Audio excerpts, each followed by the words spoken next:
Hello everyone.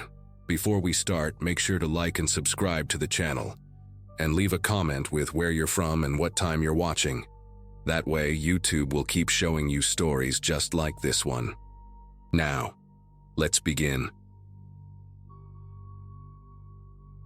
My cousin Bryce always said I had more stubbornness than sense, and that Sunday morning in the Cascades proved him right, in the worst possible way. I was driving a beat-up Chevy Silverado through Stevens Pass, hauling cardboard boxes full of everything I owned after my divorce had finalized 3 months earlier.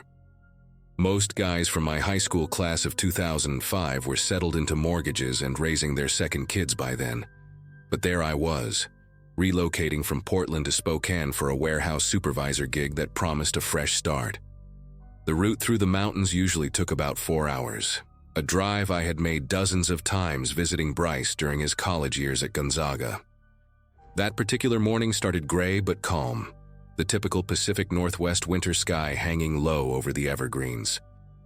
I left at 7, figuring I would arrive well before dinner, well before any serious weather could roll in.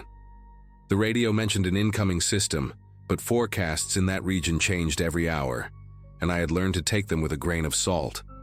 60 miles east of Everett, an electronic highway sign blinked its warning. Chains required ahead. Consider alternate route.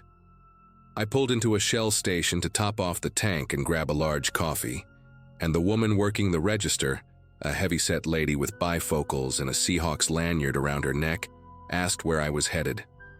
When I mentioned Stevens Pass, she tilted her head and gave me a look like I had just told her I planned to kayak across the Pacific. She said the pass had been a mess all week, that 2 semis jackknifed up there on Friday and the plows were struggling to keep up. The smart money, she told me, was on taking the long way around through Wenatchee, adding maybe 3 hours but guaranteeing I would actually arrive. I thanked her, grabbed my coffee, and walked back to my truck without changing my plans. Bryce was expecting me for dinner. I had a job orientation first thing Monday, and those patches of blue sky breaking through the clouds to the east seemed like a good enough omen to keep going. The snow started falling about 20 minutes past the gas station, light flurries at first that danced across my windshield like confetti. I remember thinking it was almost pretty, the way the flakes caught the gray morning light as they drifted down through the Douglas firs lining the highway. But within 15 minutes, those gentle flurries had thickened into something else entirely. The wipers went from occasional swipes to a constant rhythm, struggling to keep up with the accumulation. I dropped my speed from 60 to 50, then 45, watching the road ahead transform from wet asphalt to a white carpet that grew deeper by the minute. Other vehicles had thinned out considerably. I passed maybe 3 cars heading the opposite direction, all of them coated in snow and moving cautiously. A part of me, the sensible part that I had spent 30 years ignoring, suggested I turn around. But I had already committed, already driven past the last easy exit, and the stubborn part of my brain insisted the worst would be over once I crested the summit. I reached the final warning point around 10 in the morning, a physical barricade with flashing lights and a sign that read, "Road closed, do not enter, severe weather." A highway patrol car sat empty beside the barricade, its windows completely obscured by accumulated snow, and I could see tire tracks in the fresh powder where other vehicles had clearly gone around the barrier. That detail sealed my decision. If other people had pushed through, then the closure was probably just a precaution, standard procedure for liability purposes. I eased my Silverado around the orange cones and continued up the pass, telling myself I would be through the worst of it in an hour, maybe less. The road climbed steadily, the snow now falling so thick that my headlights barely penetrated 20 feet ahead. I could feel the tires losing traction on the curves, that sickening moment of float before the treads caught again. The temperature gauge on my dashboard showed 19 degrees and dropping, and the wind had picked up enough to send sheets of white across the road in sideways curtains that made it nearly impossible to see the lane markings. The Silverado finally gave up about 2 miles past the summit marker, though I could barely read the sign through the whiteout conditions. I felt the back end fishtail on a curve, overcorrected, and then the front tires hit a drift that had blown across the road like a frozen wave. The truck lurched forward, buried itself up to the bumper, and the engine stalled out with a shudder that I felt in my chest. I tried to restart it, heard the motor turn over twice, 3 times, but the wheels just spun uselessly against the packed snow beneath them. I sat there for a moment, gripping the steering wheel, listening to the wind howl against the windows and watching the snow pile up on the hood in real time. My phone showed no signal, not a single bar, and the dashboard clock read 10:47 in the morning. I had plenty of gas, a quarter tank at least, and I figured I could run the heater in intervals to stay warm until a plow came through. That was my plan. That was what I told myself as I watched the world outside disappear into a wall of white. It took about an hour for me to realize I was not alone on that stretch of road. The snow had eased slightly around noon, dropping from a complete whiteout to something more like heavy flurries, and that was when I first noticed the shape about 50 yards ahead, a dark outline barely visible through the gray haze. At first, I thought it was a boulder or maybe a drift that had formed around a guardrail, but as my eyes adjusted, I recognized the angular silhouette of a vehicle. A sedan, compact, completely buried except for the top third of its frame. I squinted through my windshield, wiping away the fog with my sleeve, and that was when I spotted the second one, further up the road, off to the right, tilted at an angle that suggested it had slid into the drainage ditch. A minivan, dark-colored, its side mirror poking out of the snow like a periscope. The realization crept over me slowly. Those tire tracks I had followed past the barricade, the ones that made me feel justified in my decision, they belonged to people who had made the same stupid choice I did, and none of them had made it through either. I waited another 30 minutes before deciding to check on the other vehicles. The rational part of my brain said there might be other people out there, maybe someone with a working phone or a better plan than sitting in a freezing truck hoping for rescue. I bundled up as best I could. A fleece jacket, a hoodie underneath, work gloves that were not designed for this kind of cold, and pushed open my door against the wind. The snow came up past my knees immediately, and the cold hit my face like a slap, sharp and vicious in a way that made my eyes water. I trudged toward the sedan first, each step a battle against the drifts, my breath forming thick clouds that the wind tore away instantly. It took me nearly 10 minutes to cover those 50 yards. When I finally reached the car, a silver Toyota, probably a Corolla, I noticed something that made me stop in my tracks. The driver's side window had scratches on the inside, long, frantic marks in the frost, like someone had been clawing at the glass. The door handle was packed with ice, frozen solid, and when I tried to pull it open, it would not budge. I wiped snow from the window and pressed my face close, cupping my hands around my eyes to see inside. The car was empty. A purse sat on the passenger seat, its contents spilled across the floor mats. Lipstick, a wallet, loose coins scattered like someone had been searching desperately for something. The minivan was worse. I almost did not make it there. The wind had picked up again, and every few seconds a gust would hit me hard enough to make me stagger sideways. But I kept going, driven by some morbid need to understand what had happened on this road before I arrived. The minivan sat at a steep angle in the ditch, its front end buried so deep that the hood was completely invisible beneath the snow. As I got closer, I could see that the sliding door on the passenger side was open, or rather, it had been open at some point before the snow sealed it in place. A thick ridge of ice now filled the gap, like the door had frozen mid-motion. I circled around to the driver's side, and that was when I saw the footprints. They were almost completely filled in, just shallow depressions in the snow that led away from the vehicle and up the slope toward the tree line.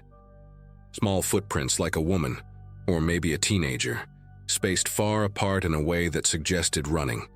I followed them with my eyes as far as I could, maybe 30 feet up the hill, before they disappeared entirely into the white void between the pines. Whoever had left those tracks had fled into the forest during a blizzard, and I could not imagine any scenario where that ended well. I made it back to my truck around 1 in the afternoon, shaking so hard I could barely grip the door handle. The cold had seeped through my clothes, through my skin, settling into my bones like something alive. I started the engine and cranked the heater to maximum, holding my hands over the vents until the pain in my fingers shifted from numbness to a sharp, prickling burn. My mind kept circling back to those scratches on the Toyota's window, those frantic marks that told a story I did not want to understand. The woman in that car, I assumed it was a woman based on the purse, had tried to claw her way out. The door must have frozen shut, trapping her inside, and she had panicked. But the car was empty now, which meant she had eventually escaped somehow. Maybe someone had helped her. Maybe she had found another way out. I kept telling myself variations of that story.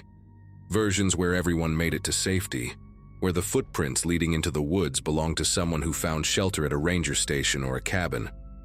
But the purse on the seat, the wallet still inside with what I assumed was ID and credit cards. Nobody leaves that behind unless they are running from something more urgent than a storm. The temperature dropped faster than I expected once the sun began its descent behind the mountains. By 3 in the afternoon, the light had turned a dull, bluish gray, and my dashboard thermometer showed 4 degrees. I had been running the engine in 15-minute intervals, trying to conserve gas while keeping the cab warm enough to survive. During one of those quiet periods, with the motor off and the wind screaming outside, I heard something that made every muscle in my body go rigid. A horn. 3 short blasts, distant but unmistakable, coming from somewhere further down the pass behind me. I sat up straight, heart hammering, and waited. A few seconds later, it came again. 3 honks, weaker this time, followed by silence. Someone else was out there, someone still in their vehicle, still alive and trying to signal for help. I grabbed my flashlight from the glove compartment and considered going out there, considered trudging back down the road to find them. But the light was fading fast.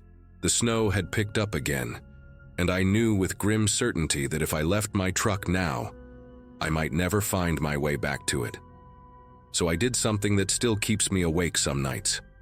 I stayed where I was. I listened to that horn go silent and I did nothing. The night that followed was the longest of my life. I ran out of gas around 8 in the evening, and after that the cold became something I cannot adequately describe to anyone who has not experienced it. It was not just uncomfortable, it was predatory, relentless, squeezing the warmth out of my body degree by degree. I wrapped myself in everything I had, a sleeping bag from my camping gear, 2 jackets layered over each other, a wool blanket I'd packed for my new apartment. I curled into a ball on the back seat and watched my breath form crystals in the air, watched the frost creep across the inside of the windows like a living thing spreading its fingers. Sleep came in short, dangerous bursts. I would drift off for 20 minutes and wake up shivering so violently that my teeth ached. At some point during the darkest hours, I heard another sound outside, something that was not wind. Footsteps. Slow, crunching footsteps moving past my truck, heading up the road toward the buried sedan. I wanted to call out, wanted to bang on the window and signal for help, but something stopped me. The footsteps were too steady, too deliberate for someone struggling through waist-deep snow. They moved with a purpose I did not understand, and by the time I convinced myself to look out the frosted window, there was nothing to see but darkness and swirling white. The rescue team found me around 6 the next morning, a convoy of snowplows and emergency vehicles that had started clearing the pass at first light. I was hypothermic, barely coherent, mumbling about horns and footprints and scratches on windows.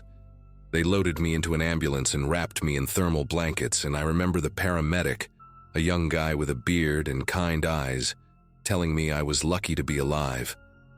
It was not until 2 days later, recovering in a hospital in Wenatchee, that I learned the full scope of what had happened on Stevens Pass that night. 3 other people had ignored the road closure, same as me. An elderly man in a Honda SUV was found dead from cardiac arrest, his vehicle buried a quarter-mile behind where I'd been stuck. He was the one honking for help, the one I had abandoned. A young mother and her teenage daughter had been in the minivan. The daughter was found alive but severely frostbitten, huddled in a maintenance shed about a mile up the mountain. Her mother was not so fortunate. They found her body in the woods, 200 yards from the road, frozen in a seated position against a tree. The official report said she had become disoriented, trying to find help and succumbed to exposure. But her daughter, when she was well enough to talk, told a different story. She said they had seen someone walking on the road that night, a figure moving through the storm without a flashlight, without struggling against the snow. Her mother had gone out to flag them down, to ask for help. She never came back. I never made it to that job orientation in Spokane. Bryce drove down to Wenatchee to pick me up from the hospital, and I spent 2 weeks at his place recovering, both physically and mentally. The frostbite on my fingers healed, leaving only some numbness in my left pinky that flares up in cold weather. The other wounds took longer. I spent months wondering about that figure the girl described, running through every possible explanation. Maybe it was another stranded driver, delirious from hypothermia, wandering the pass in a confused state. Maybe it was a local who lived nearby and had ventured out to check on the road. The police investigated but found nothing conclusive. No footprints survived the storm. No witnesses besides a traumatized teenager whose account was dismissed as shock-induced confusion. I moved to Spokane eventually, took a different job, built a quiet life far from mountain passes and winter storms. But every December, when the snow starts falling and the weather reports warn about dangerous conditions, I think about that night. I think about the horn I ignored, the scratches on that frozen window, the footprints leading into the woods. And I think about what the girl said, about her mother walking towards someone who was moving through a blizzard like it was nothing, like the cold did not touch them. I have no answers, just a rule I follow without exception now. When a road is closed, I turn around. Some warnings are not suggestions. Some mistakes you only get to make once.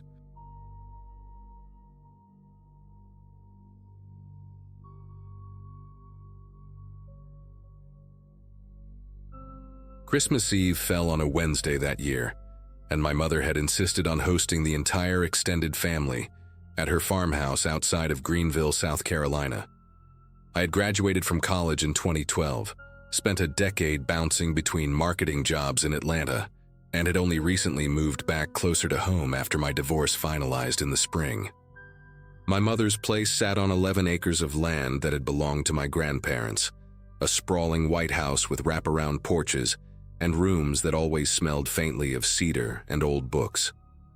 23 people were expected that night: aunts, uncles, cousins, second cousins, and a few family friends who had nowhere else to go. I arrived around 4 in the afternoon to help set up, and even then, before anyone else showed up, I noticed my mother moving through the kitchen with a tightness in her jaw that I recognized from my childhood.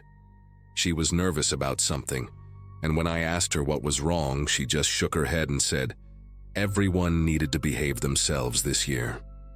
By 7 o'clock, the house was full and loud in that particular way large families get during holidays. Conversations overlapping, children running through hallways, the constant clink of glasses and silverware. My Uncle Vernon's widow, a woman named Francine who had remarried a man none of us particularly liked, arrived with her new husband Douglas and immediately began commenting on how the house looked smaller than she remembered. My cousin Ray, who had driven down from Charlotte with his girlfriend Megan, was already on his 3rd bourbon before dinner was served. I watched from the corner of the living room as my brother Alan spoke in hushed, urgent tones with our mother near the back staircase, their faces tight with something I could not read from across the room. The fireplace crackled behind me, casting long shadows across the wooden floor, and I remember thinking that the warmth in that house felt artificial somehow, like we were all performing comfort rather than actually feeling it. When my mother finally called everyone to the dining room, I caught Alan staring at Douglas with an expression that made my chest tighten. Something was building beneath the surface of all that holiday cheer, and I could feel it pressing against the walls like steam in a kettle. Dinner started civil enough, with my mother saying grace and everyone bowing their heads in that performative way families do when they want to appear unified. The table was beautiful: roasted turkey, honey-glazed ham, 3 kinds of casseroles, and my grandmother's china that only came out twice a year. But by the time dessert plates were being cleared, the bourbon and wine had done their work, and the conversation had shifted from safe topics like weather and football to the one subject my mother had explicitly asked everyone to avoid: my grandfather's will. Douglas, who had been married to Francine for less than 2 years, made a comment about how the farmhouse was too big for one woman to maintain alone, and how it might make sense to consider selling before property values dropped. The silence that followed was so thick I could hear the ice settling in someone's glass. My brother Alan set down his fork with deliberate slowness, looked directly at Douglas, and asked him what exactly made him think he had any say in what happened to our family's land. Francine tried to intervene, placing her hand on Douglas's arm, but he shook her off and said something about being realistic, about not letting sentiment cloud good financial judgment. What happened next unfolded in fragments that I have replayed in my mind hundreds of times since. Alan stood up from his chair so fast it scraped against the hardwood with a sound like a small scream. My mother was saying something, trying to calm things down, but her voice was drowned out by Ray, who had stumbled to his feet and was pointing at Douglas with a finger that wavered slightly from the alcohol. Accusations started flying, old grievances that had nothing to do with the will, things about money borrowed and never returned, about Francine abandoning my Uncle Vernon during his illness to take up with Douglas before Vernon was even in the ground. I remember Megan, Ray's girlfriend, pulling out her phone and starting to record, her face pale and uncertain, like she was not sure if she should be documenting this or running from it. Douglas pushed back from the table and stood, his chair toppling behind him, and he said something about not needing to take this from people who had never accomplished anything in their lives. The children had gone quiet in the next room. The Christmas tree lights blinked red and green against the window, cheerful and absurd against the ugliness spreading through that dining room like spilled wine across white linen. My mother managed to separate everyone by suggesting we take a break, let things cool down. Douglas and Francine retreated to the guest room on the second floor, and I could hear their muffled argument bleeding through the ceiling as I helped clear dishes in the kitchen. Alan had gone outside to smoke on the back porch, something he only did when he was truly upset, and Ray had passed out on the couch in the den with Megan sitting beside him, scrolling through her phone with a troubled expression. The other relatives had scattered, some to the front porch, some to their cars to retrieve forgotten gifts, a few of the older cousins taking the children upstairs to watch a movie and escape the tension. I found myself alone with my mother in the kitchen around 11, both of us washing dishes in silence, and that was when she told me something that changed everything. She said Douglas had been pressuring Francine for months to contest the will, claiming that my grandfather had not been of sound mind when he wrote it, and that Francine deserved a larger share as Vernon's widow. My mother's hands were deep in soapy water, but I could see the tremor running through her shoulders. She said Alan had found emails between Douglas and a lawyer in Charlotte, emails that outlined a strategy to claim the farmhouse and the land, and that Alan had confronted Douglas about it 3 weeks earlier in a phone call that had ended with threats on both sides. I asked my mother why she had not told me any of this before, and she just shook her head and said she had hoped it would blow over, that Douglas would realize he was outnumbered and outmatched and just let it go. But now, standing in that kitchen with the sounds of a fractured family echoing through the house, she admitted she had been foolish to think pride and greed could ever be reasoned with. Around midnight, people started gathering again in the living room, a tradition in our family to exchange gifts after the clock struck 12, a holdover from when my grandparents wanted to stretch Christmas across 2 calendar days. The mood was tense but controlled, like everyone had silently agreed to pretend the dinner argument had never happened. Douglas and Francine came downstairs, and I noticed Douglas had changed his shirt, the previous one having been stained with wine during the confrontation. He was smiling in a way that did not reach his eyes, making small talk with cousins who answered in monosyllables and avoided his gaze. Alan stood near the fireplace, arms crossed, watching Douglas with the focused attention of someone waiting for a reason to act. I positioned myself near the hallway, close enough to intervene if needed, but far enough to have a clear path to the kitchen or the front door. The grandfather clock in the corner ticked toward 12:30, and I remember thinking that if we could just get through the next hour, everyone would retreat to their rooms and we could survive until morning. The gift exchange was awkward and rushed, people tearing through wrapping paper without enthusiasm, murmuring thanks that sounded hollow in the strained atmosphere. I had just finished opening a scarf from one of my aunts when I heard raised voices coming from the staircase landing. Douglas and Alan had drifted away from the group at some point, and now they stood at the top of the stairs, their silhouettes visible through the wooden railing. I could not make out the exact words, but the tone was unmistakable, low and venomous, the kind of conversation that happens between clenched teeth. Francine noticed too and started moving toward the stairs, calling Douglas's name with a sharpness that cut through the ambient noise. My mother grabbed my arm, her fingers digging into my skin hard enough to leave marks I would find the next morning. Everything after that happened in a span of maybe 4 seconds, but in my memory it stretches out like taffy, each moment distinct and terrible. There was a sound, not a shout exactly, but something guttural and surprised, and then the heavy, stuttering crash of a body tumbling down the staircase.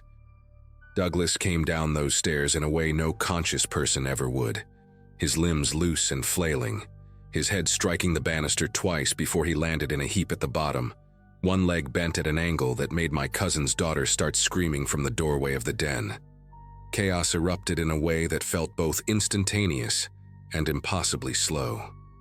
Francine was screaming Douglas's name over and over, pushing past people to reach him, her hands hovering over his body like she was afraid to touch him and confirm what we could all already see. His neck was wrong, tilted in a direction that necks do not tilt, and his eyes were open but looking at nothing, fixed on a point somewhere past the ceiling. My mother was calling for someone to dial 911, and I heard Ray's voice from somewhere behind me saying that he was on it, his words slurred but urgent. Alan had not moved from the top of the stairs. He stood there with both hands gripping the railing, his face pale and slack, staring down at Douglas's crumpled form with an expression I could not read, shock maybe, or something colder. I pushed through the crowd and knelt beside Francine, pressing 2 fingers to Douglas's wrist even though I already knew there would be no pulse. His skin was still warm, and that detail struck me as profoundly cruel, how the body holds on to heat even after everything else has fled. Someone had turned off the Christmas music that had been playing softly from the speakers, and in the silence I could hear Francine's ragged breathing, the distant wail of the ambulance that Ray had summoned, and my own heartbeat pounding so loud in my ears it seemed impossible that no one else could hear it. The paramedics arrived within 15 minutes, followed closely by 2 sheriff's deputies who took statements from everyone present. Alan told them he and Douglas had been talking on the landing, that Douglas had been drinking heavily and stumbled backward, losing his balance and falling before Alan could grab him. His voice was steady when he said this, his eyes meeting the deputies without wavering, and I watched him sign the written statement with a hand that did not tremble. Francine was too hysterical to give a coherent account, and the deputies decided to interview her the following day once she had calmed down. The rest of us corroborated what we could. Yes, there had been tension at dinner. Yes, Douglas had been drinking. Yes, we had heard raised voices but had not seen the actual fall. The deputies seemed satisfied, treating the whole thing as a tragic accident, the kind of thing that happens when alcohol and steep old staircases mix. By 3 in the morning, Douglas's body had been taken away. Francine had been sedated by a doctor someone called, and the remaining family members had either gone to bed or driven home in stunned silence. I lay awake in my childhood bedroom, staring at the ceiling, listening to the house settle around me. Something was gnawing at my mind, a detail I could not quite grasp, like a word stuck on the tip of my tongue. I fell asleep without finding it, but it was waiting for me when I woke. 3 days later, I was back in Atlanta trying to resume some version of normal life, when Megan called me. Ray had given her my number, she said, and she needed to talk to someone in the family who was not directly involved in what she called the situation. Her voice was tight and nervous, and she kept pausing like she was checking to make sure no one was listening. She told me she had been going through the videos on her phone, the ones she had taken during the dinner argument, and she had noticed something strange. After the fight at dinner, she had stopped recording, but her phone had been in her hand when she dozed off next to Ray on the couch. At some point, she must have accidentally hit the record button, because there was a 23-minute video of mostly nothing: the ceiling of the den, muffled voices, the sound of her own breathing as she slept. But at the 14-minute mark, the audio picked up something distinct. Alan's voice and Douglas's voice, not arguing exactly, but speaking in low, intense tones. She could not make out every word, but she heard Alan say something like, "This ends tonight," and Douglas responding with what sounded like, "You do not have the nerve." The timestamp on that section of video was 12:27, roughly 5 minutes before the fall. Megan said she had not shown this to anyone else, not even Ray, because she did not know what it meant, and she was scared of what it might mean. I told Megan to send me the video, and she did, and I sat in my apartment with headphones pressed tight against my ears, listening to that recording over and over until the words became grooves worn into my brain. The audio was muffled and imperfect, but Alan's voice was unmistakable. I had grown up with that voice, heard it tease me and comfort me and lie to our parents about broken windows and stolen cookies. "This ends tonight," he said, and there was something in his tone I had never heard before, something flat and final like a door closing. I called my mother the next morning and asked her, as casually as I could manage, what Alan had told the insurance investigator who had come by to assess the circumstances of Douglas's death. She went quiet for a long moment, then asked me why I wanted to know. I said I was just trying to process everything, and she accepted that, telling me Alan had repeated the same story. Douglas stumbled. Alan tried to catch him. It all happened too fast. But then she mentioned something that sent a cold spike through my chest. She said Francine had finally given her statement to the deputies, and in it she claimed that Douglas's phone was missing. He always kept it in his back pocket, she said, but it was not on his body when the paramedics arrived, and no one had been able to find it since. Francine was convinced someone had taken it, though she could not say who or why, and the deputies had noted her concern, but seemed to consider it a minor detail in the larger tragedy. But I knew it was not a minor detail. Douglas had been documenting everything: the emails with the lawyer, the text messages with Francine about the will, probably recordings of his own conversations with family members. If someone wanted to erase evidence of premeditation or motive, that phone would be the first thing to disappear. I thought about calling the sheriff's office, about handing over Megan's recording and telling them about the missing phone and the emails Alan had found. But every time I reached for my own phone, I pictured my brother's face, my mother's face, the farmhouse that had held 4 generations of my family. I thought about what it would mean to accuse Alan publicly, to tear apart what remained of our family over suspicions I could not prove, and a recording that might mean nothing at all. In the end, I did something I am not proud of. I called Alan directly and told him I knew about the conversation before the fall, that I had audio and that Francine was asking questions about Douglas's missing phone. The silence on his end of the line lasted so long, I thought he had hung up. When he finally spoke, his voice was calm and measured, and he said only this: Douglas was going to destroy everything our grandparents built. He fell. That is what happened, and that is what everyone believes, and you need to ask yourself what kind of sister you want to be. He hung up before I could respond. I still have Megan's recording saved on a hard drive in my closet.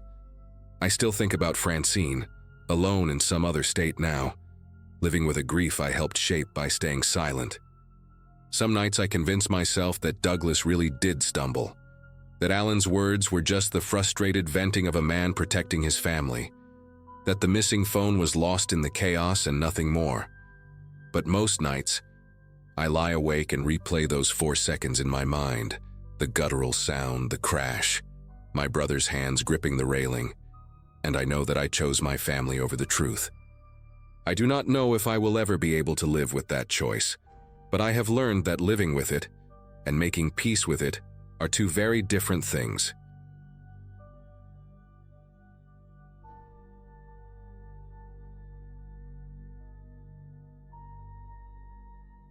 Driving for a private delivery app became my second job right after I graduated community college, and by December of 2022, I had been doing it long enough to know the rhythm of the work. 26 years old, splitting my time between warehouse shifts and evening deliveries, finally putting some real money aside for the first time in my life. That particular night, December 24th, I had already knocked out 8 stops across the suburbs of Columbus, Ohio, and I was ready to call it quits by 9 so I could make it to my mom's place for our traditional late dinner. She always waited for me no matter how late I ran, and that year my younger sister was bringing her new boyfriend to meet everyone. I remember feeling that good kind of tired, the one that comes from a productive day when you know the finish line is close. My phone buzzed at 8:47 with a new delivery request, and my first instinct was to swipe it away without reading it. But my thumb hovered there for a second, and I made the mistake of checking the details. The pickup location was a storage facility on the east side, already 15 minutes in the wrong direction from where I needed to be. What stopped me from declining right away was the payout, $80 for a single delivery, almost triple what I would normally get for that distance.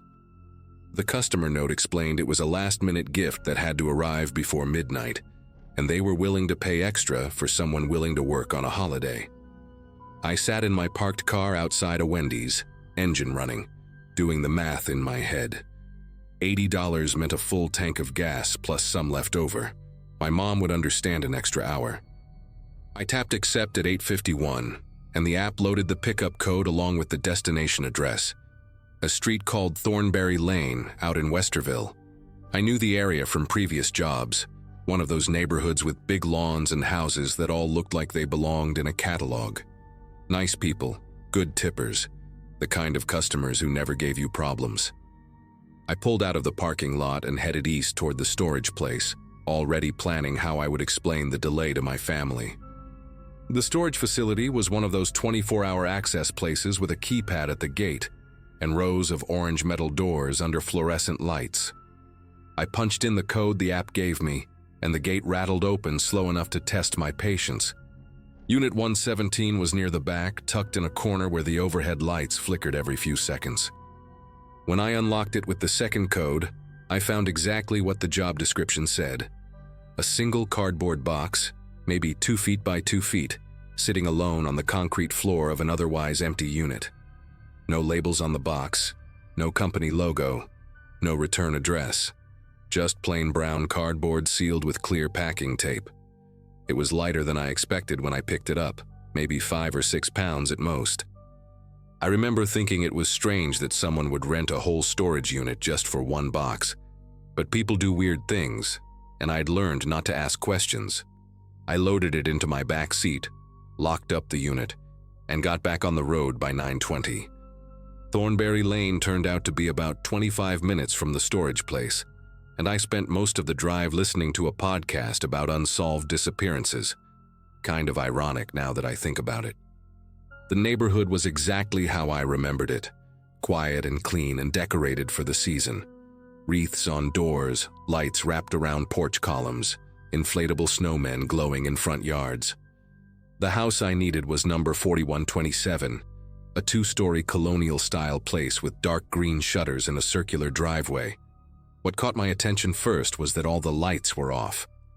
Not just dim, but completely dark.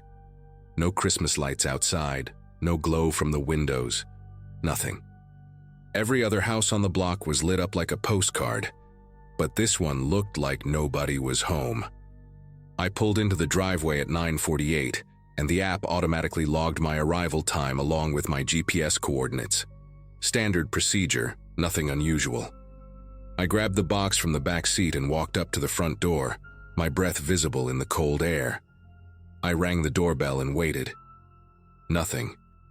I could hear the chime echo inside the house, a 2-tone sound that seemed louder than it should have been in all that silence. After maybe 30 seconds, I knocked 3 times on the door. Firm knocks, the kind that would wake someone up if they were sleeping. Still nothing. The delivery instructions on the app said to leave the package on the porch if no one answered, which was common enough for this kind of job. But something made me hesitate before I just dropped it and left. The front door had a narrow window panel on the right side, frosted glass with a decorative pattern, and I leaned in close to see if I could make out any movement inside. What I saw was just darkness and vague shapes of furniture in what looked like a living room. No Christmas tree, which struck me as odd for a family home on that night. I stepped back and looked at the windows on the second floor, and that is when I noticed one of them was open about 6 inches. Not a lot, but enough to be strange on a night when the temperature was below freezing. I stood there on the porch for probably a full minute, trying to decide what to do. The open window bothered me, but it was not really my business. People forget things, leave windows cracked for ventilation, whatever. My job was to deliver a package, not to investigate why someone's house looked abandoned on the one night when every other family was home together. I set the box down on the porch right next to the door, took a photo with my phone for the delivery confirmation, and walked back to my car. The app required me to take a picture of where I left the package, and looking at that photo now still makes my chest tight. You can see the box sitting there, the dark door behind it, and if you look at the bottom right corner of the frame, there is a reflection in the glass panel.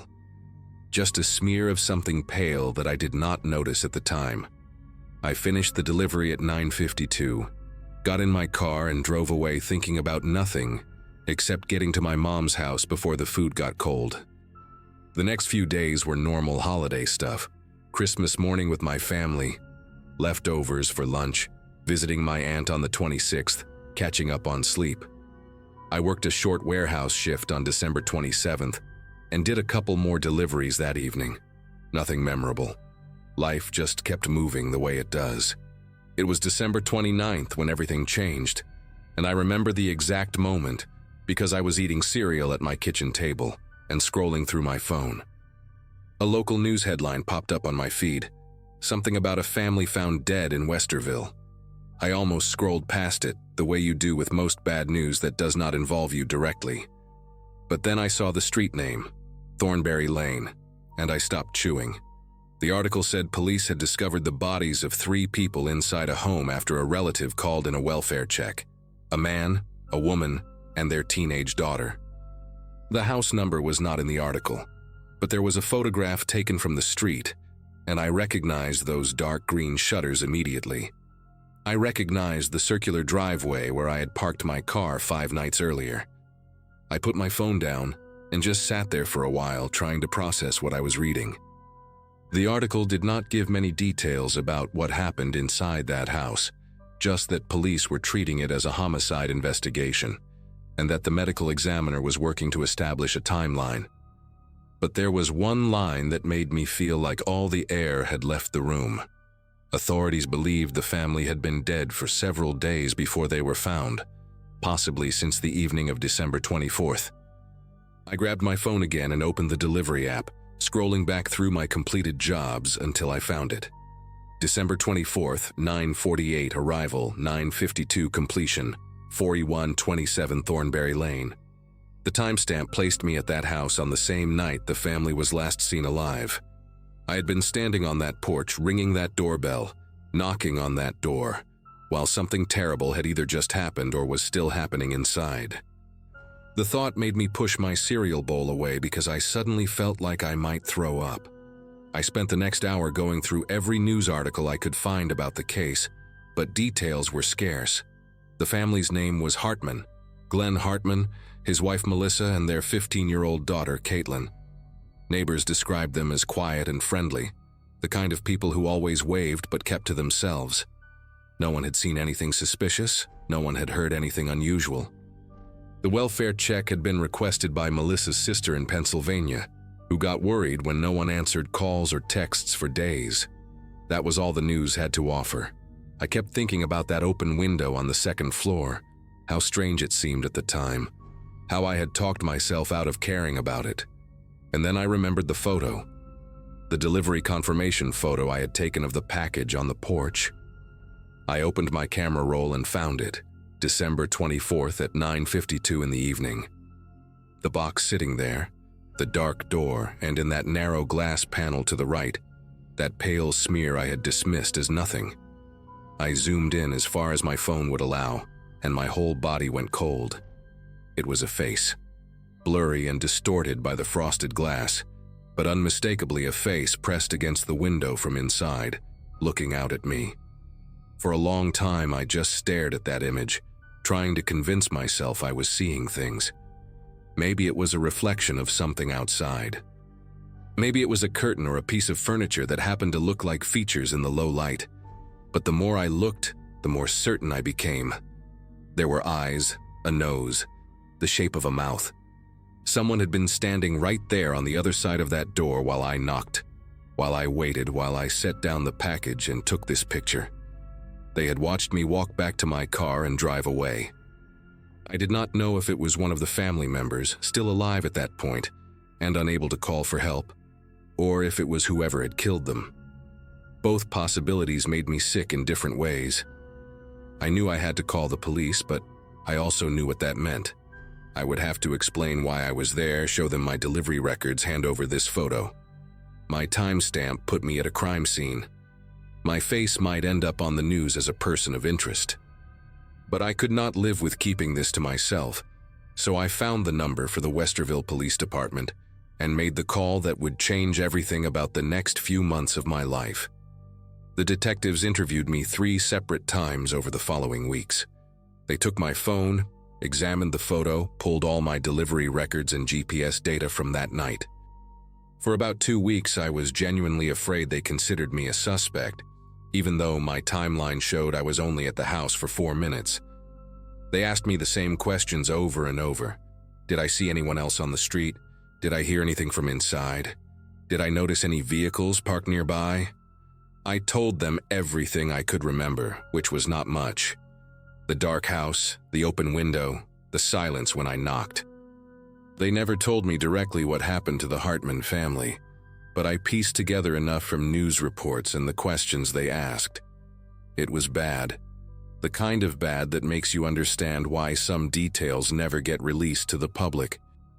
What I do know is that the medical examiner placed the time of death somewhere between 7 and 10 in the evening on December 24th, which means whoever was behind that glass door when I took that photo could have been the last person to see the family alive, or the first to see them dead. The detectives enhanced the image from my phone, but the frosted glass made it impossible to identify any features. Just a shape. Just proof that someone was there, watching me, breathing on the other side of that door while I stood 3 feet away. The case is still open. That is what the detective told me the last time we spoke, about 8 months after my initial call. No arrests, no named suspects, no clear motive. The storage unit where I picked up the package had been rented under a fake name with a prepaid card, and the delivery request came through a burner account that was deleted within hours of my completion. Whoever ordered that delivery wanted someone, anyone, to show up at that house on that specific night and leave a digital trail. I still do not understand why. Maybe they wanted a witness who could establish that the family was already gone by a certain time. Maybe they wanted someone else's GPS data at the scene to confuse the investigation. Maybe I will never know. The box I delivered was empty when police recovered it from the porch, just cardboard and tape and nothing inside. I think about that night more often than I should, especially around the holidays.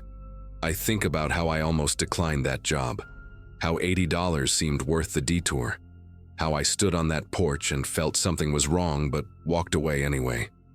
And I think about that face in the glass, those eyes looking out at me from the darkness, and I wonder if they were pleading for help or making sure I left. I will probably wonder that for the rest of my life.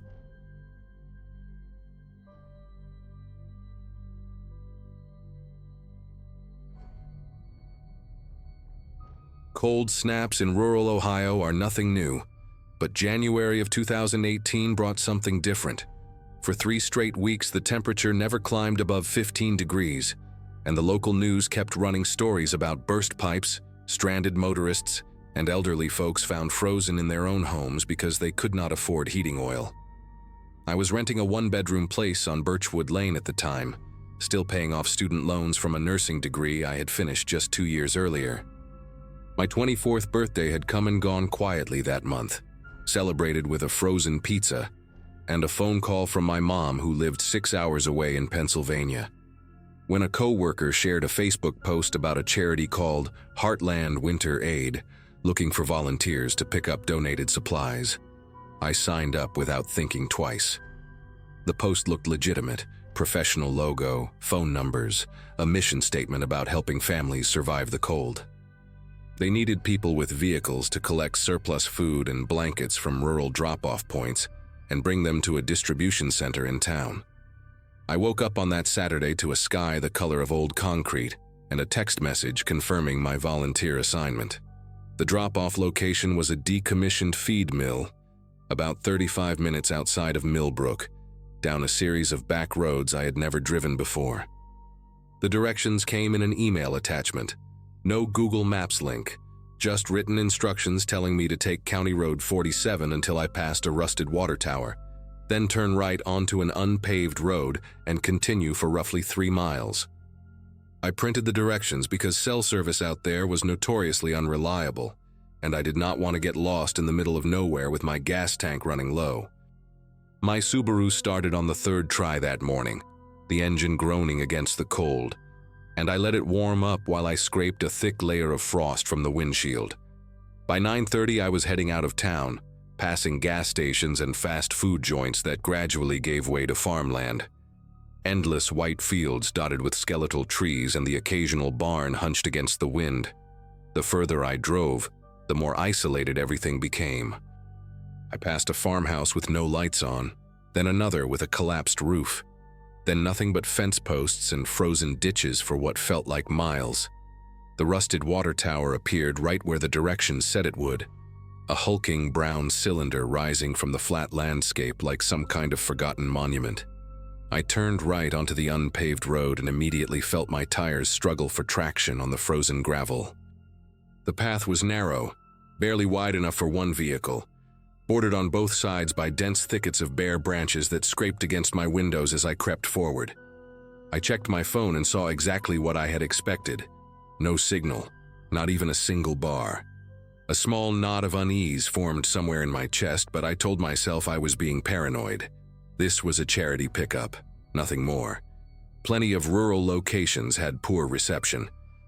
I kept driving, counting the miles on my odometer, watching for the old feed mill with the faded red siding that the email had described.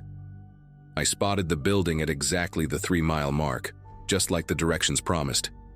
It sat at the end of the road in a clearing surrounded by overgrown brush and rusted farm equipment, half buried in snow. The structure was larger than I had imagined, a main warehouse with a peaked metal roof and 2 smaller outbuildings flanking it on either side. The red paint had peeled away in long strips, revealing gray wood beneath, and several windows on the upper level were shattered or missing entirely. 2 pickup trucks were already parked near the main entrance, both of them newer models that seemed out of place against the decay of everything else. I pulled up beside them and shut off my engine, scanning the area for any sign of other volunteers or the donation boxes I was supposed to collect. The silence that followed was absolute, broken only by the ticking of my cooling engine and the faint whistle of wind through the broken windows above. I sat there for a long moment, hands still on the steering wheel, waiting for someone to emerge from the building and wave me over. After about 2 minutes of nothing, I decided to get out and look around. The cold hit me like a wall the second I opened my door, that deep, biting January cold that makes your lungs ache with every breath. I zipped my coat up to my chin and walked toward the main entrance, my boots crunching on frozen gravel. The warehouse door was a massive sliding thing made of corrugated metal, rusted at the edges and hanging slightly crooked on its track. It stood open about 3 feet, just enough for a person to slip through. I called out a hello and my voice echoed back at me from somewhere inside, flat and hollow. No response came. I was about to call out again when I heard footsteps behind me, and I turned to find 2 men walking toward me from the direction of the smaller outbuilding on the left. They moved with a casual slowness that made me uneasy, their hands stuffed into the pockets of heavy work jackets. One was tall and broad-shouldered, with a thick brown beard and a camouflage hunting cap pulled low over his forehead. The other was shorter, wiry with pale skin and a shaved head that made his ears look too large for his face. The bearded one spoke first, his voice carrying across the frozen air between us. He asked if I was the volunteer, and I said yes, that I was here to pick up the donation boxes for Heartland Winter Aid. Something shifted in his expression when I said that. A flicker of amusement, maybe, or recognition. The shorter one had circled around to my right, positioning himself between me and my car in a way that seemed deliberate. I felt a pulse of alarm shoot through my body, a primal warning signal that I tried to ignore. The bearded man told me there had been a change of plans, that the donations were being stored in the back building, and I would need to help them load everything. He gestured toward the outbuilding behind him, the one with no windows and a padlock hanging open on its door. I told him I would just pull my car around to make loading easier. But when I turned to walk back to my Subaru, the shorter man was already standing beside the driver's side door, his hand resting on the handle. He smiled at me, a thin and joyless thing that never reached his eyes, and said there was no need for that. That was when everything changed. The bearded man dropped all pretense of friendliness and told me I had made a mistake coming here. He said people like me were always trying to steal from them, showing up to take what did not belong to them. I tried to explain that I was just a volunteer, that someone from the charity had sent me, but my words seemed to bounce off him without making any impact. His voice got louder, angrier, accusing me of being part of some scheme to rob them of their donations. None of it made sense.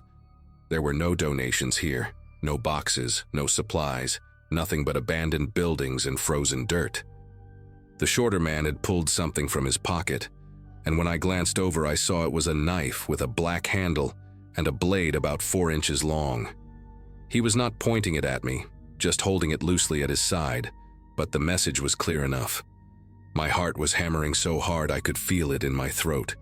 I raised my hand slowly and told them I did not want any trouble, that I would leave right now and never come back, that I would forget I ever saw this place. The bearded man stepped closer, close enough that I could smell cigarette smoke on his jacket and see the broken capillaries in his nose. He asked me where my phone was, and I lied without thinking, said I had left it at home. He did not believe me. He told the shorter one to check my pockets, and before I could react, the wiry man was behind me, his free hand digging into my coat while the knife stayed visible in the other. He found my phone in my inside pocket and tossed it to the bearded man, who caught it and immediately powered it off. Then he asked about my purse, my wallet, anything else of value. I told him my purse was in the car, on the passenger seat, and he sent the shorter man to retrieve it. I stood there in the freezing cold, my breath coming in short white puffs, watching a stranger rifle through my belongings. He pulled out my wallet, counted the $43 I had inside, and pocketed the cash along with my debit card. He found my keys too, the ones I had stupidly left in the center console, and he held them up with a look that made my insides turn to water. The bearded man told me to start walking toward the windowless outbuilding. I did not move. Every instinct I had was screaming at me that if I went inside that building, I would never come out. I told him no, that he could take my car, take everything, but I was not going in there. For a moment, he just stared at me like he was deciding something. Then the shorter man moved, quick as a snake, and I felt the cold edge of the blade press against the side of my neck. Not cutting, just resting there, a promise of what could happen. The bearded man leaned in close and said that I could walk on my own 2 feet, or they could drag me. Those were my options. My legs started moving before my brain had fully processed the threat, carrying me toward that building, like they belonged to someone else. The shorter man stayed right behind me, close enough that I could hear his breathing, while the bearded one walked ahead to push open the heavy wooden door. Inside was darkness, and a smell that hit me before my eyes could adjust. Something rotten and chemical, like old meat mixed with gasoline. They shoved me inside and the door slammed shut behind me. For a few seconds I could not see anything at all, just black emptiness pressing in from every direction. Then the bearded man switched on a flashlight and I saw where they had brought me. The outbuilding was maybe 20 feet by 30 feet, with a concrete floor stained dark in patches and bare wooden walls covered in water damage and mold. In one corner sat a metal folding chair with duct tape wrapped around the armrests. In another corner was a pile of what looked like clothing, coats, scarves, a single snow boot lying on its side. Along the back wall, someone had stacked plastic bins and cardboard boxes, and I noticed several purses and backpacks piled near them. My mind was trying to process what I was seeing, trying to make sense of all these belongings that clearly did not belong to the two men holding me captive. That was when the bearded man told me to sit in the chair, and something in his voice made it clear this was not a request. I do not know what would have happened next if the sound had not come. A car engine, distant but getting closer, rumbling down the gravel road toward the property. Both men went rigid, exchanging a look that told me this was not part of their plan. The bearded one swore under his breath and told the shorter man to go check to see who it was and get rid of them. The shorter man hesitated, glancing at me, and the bearded one snapped at him to move. Once the door opened and closed again, I was alone with the bearded man in that dark building. He had set the flashlight down on one of the boxes, pointing it at the ceiling so it cast a dim glow across everything. His attention was split between me and the door, listening for sounds from outside. I heard voices, the shorter man talking to someone, a woman's voice responding. Another volunteer, maybe, or someone who had gotten lost. Either way, she had no idea what she was walking into. The bearded man muttered something about complications and stepped toward the door, keeping one eye on me. That was when I noticed he had set my car keys down on top of a plastic bin, right next to the flashlight, maybe 3 feet away from where I stood.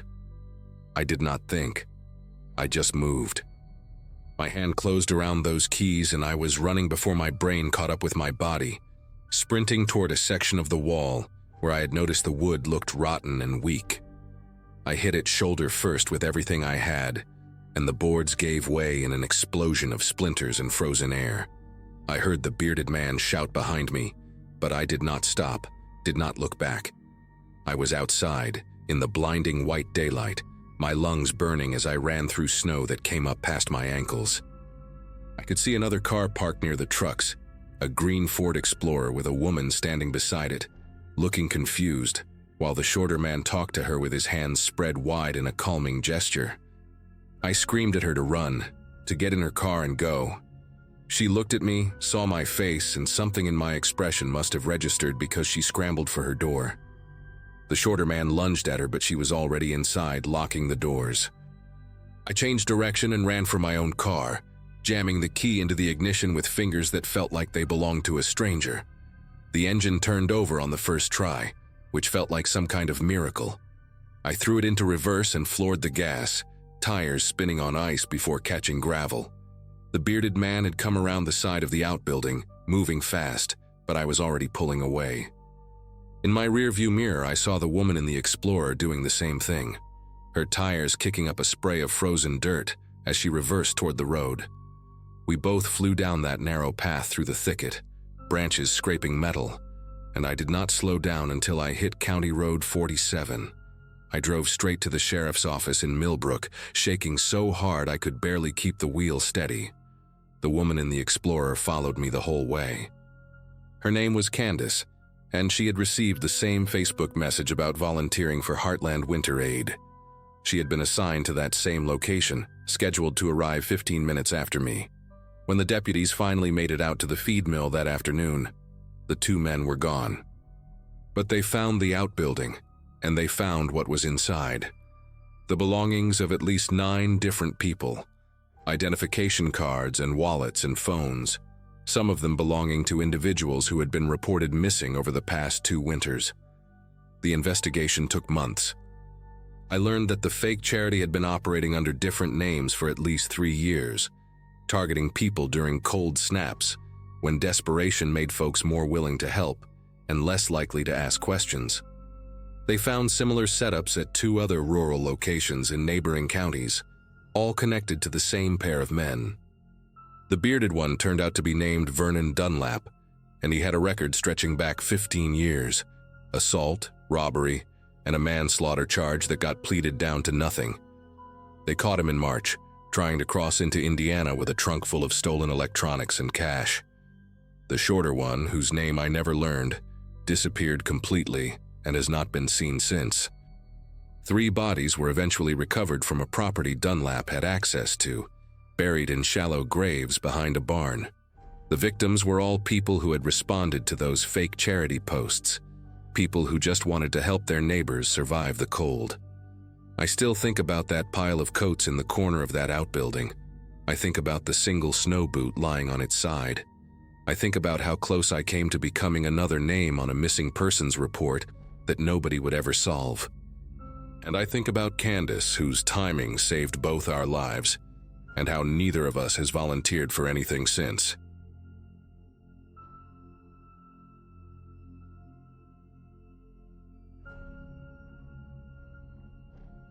Nobody in my family talks about what happened at Bridget's house anymore. If you bring it up, they change the subject. If you push, they get angry. And if you keep pushing, they look at you with this expression that I can only describe as a warning. Like you're about to break something that took a lot of effort to hold together. I'm writing this because it's been 3 years, and I still wake up sometimes at night thinking about that evening, going over every detail, wondering if I could have done something different. My cousin Bridget had been hosting our family gatherings since she inherited Grandma's farmhouse outside of Toledo, and every December 24th, we would all drive in from different parts of Ohio to spend the night together. I had just finished my teaching certification that fall, finally done with student loans and night classes, and my girlfriend Nina was visiting her own family in Portland. So I made the 3-hour drive from Columbus alone, feeling good about life for the first time in years. When I pulled into the gravel driveway around 4 in the afternoon, I counted 7 cars already lined up along the wooden fence. Everyone had arrived early. The farmhouse looked the way it always did. White lights on the porch, a wreath on the door, smoke curling from the chimney. I grabbed my bag of presents and walked up the steps, already hearing voices and laughter from inside. But when Bridget opened the front door, her face made me stop mid-step. She smiled and said my name and hugged me, but her eyes kept moving past me, checking something behind her. She had lost weight since Thanksgiving, and no amount of concealer could hide the dark circles under her eyes. Before I could ask if she was okay, her husband Oliver appeared at her side and put his hand on her shoulder. She flinched, just for a second, barely visible. And then Oliver was shaking my hand, taking my coat, telling me how glad they were I could make it. I walked into the living room where my uncles were arguing about football, and I pushed that small moment out of my mind. The first couple of hours went the way they always did. My Aunt Francine was in the kitchen with my mom, both of them fussing over the ham and the green bean casserole. The kids, my cousin's 2 boys and my uncle's daughter, were running through the house playing some game that involved a lot of screaming. I sat on the couch with a beer and caught up with my Uncle Ray, who told me about his knee surgery and his new truck in equal detail. Every now and then I would glance toward the kitchen, where Bridget was helping with the food, and I noticed that Oliver was never far from her. He would walk past the doorway, check on her, walk back to the living room. At one point I saw him lean in close and whisper something in her ear, and she nodded quickly, her shoulders tense. When she came out to refill the chip bowls, her smile was stretched so tight it looked painful. I caught her eye and mouthed, "You okay?"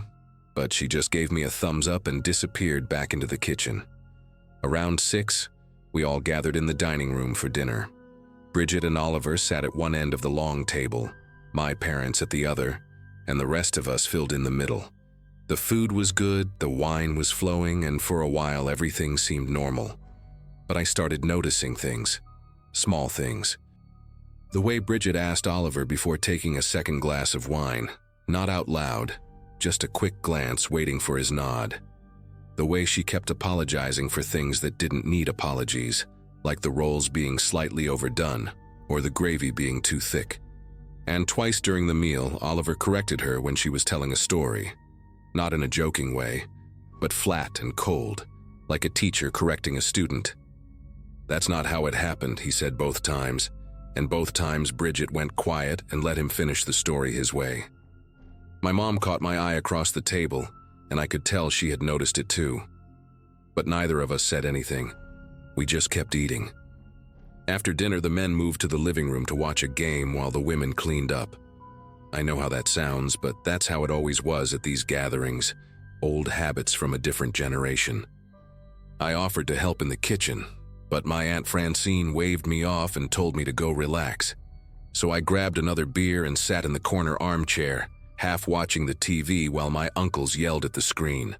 That's when I heard it. Voices from the hallway, low and sharp. I couldn't make out the words, but I recognized the tone.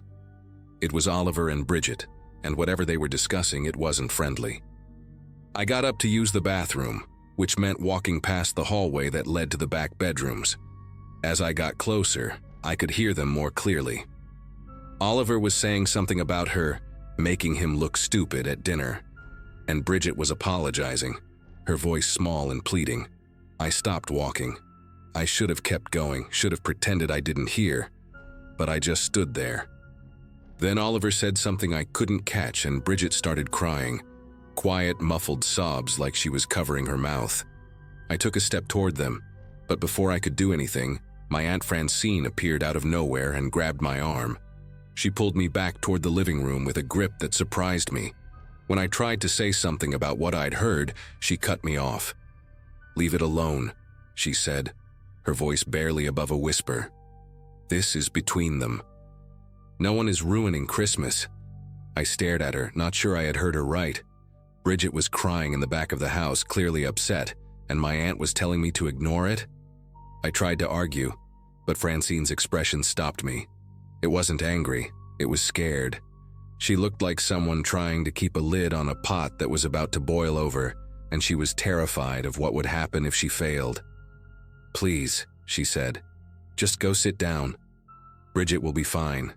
She always is." I wanted to push past her, wanted to march down that hallway and ask Oliver what the hell he thought he was doing. But I didn't.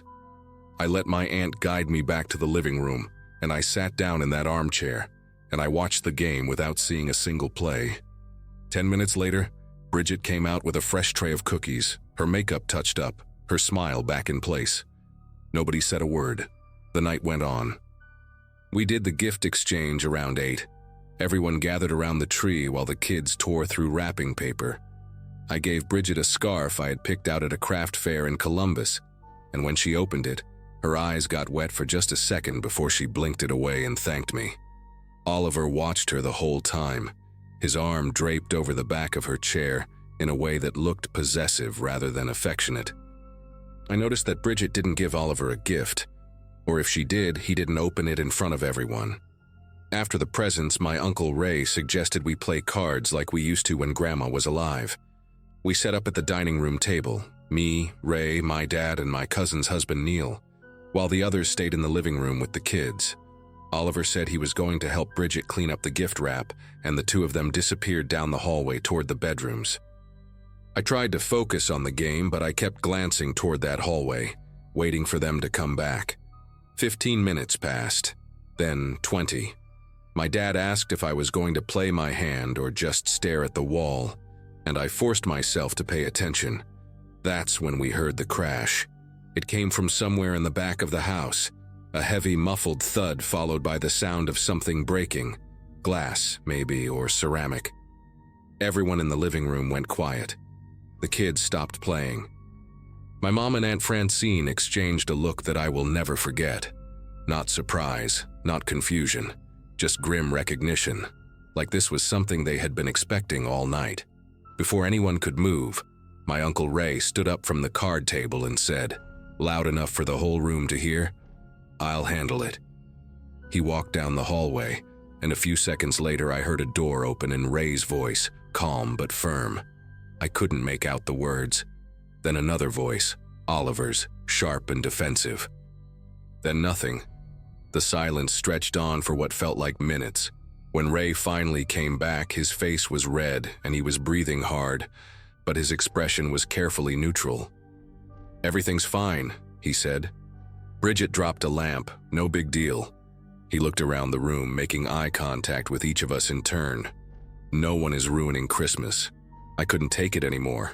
I stood up from the card table and said I needed to use the bathroom. My dad grabbed my wrist and told me to use the one by the kitchen, not the one down the hall. The way he said it, the firmness in his grip, told me everything I needed to know.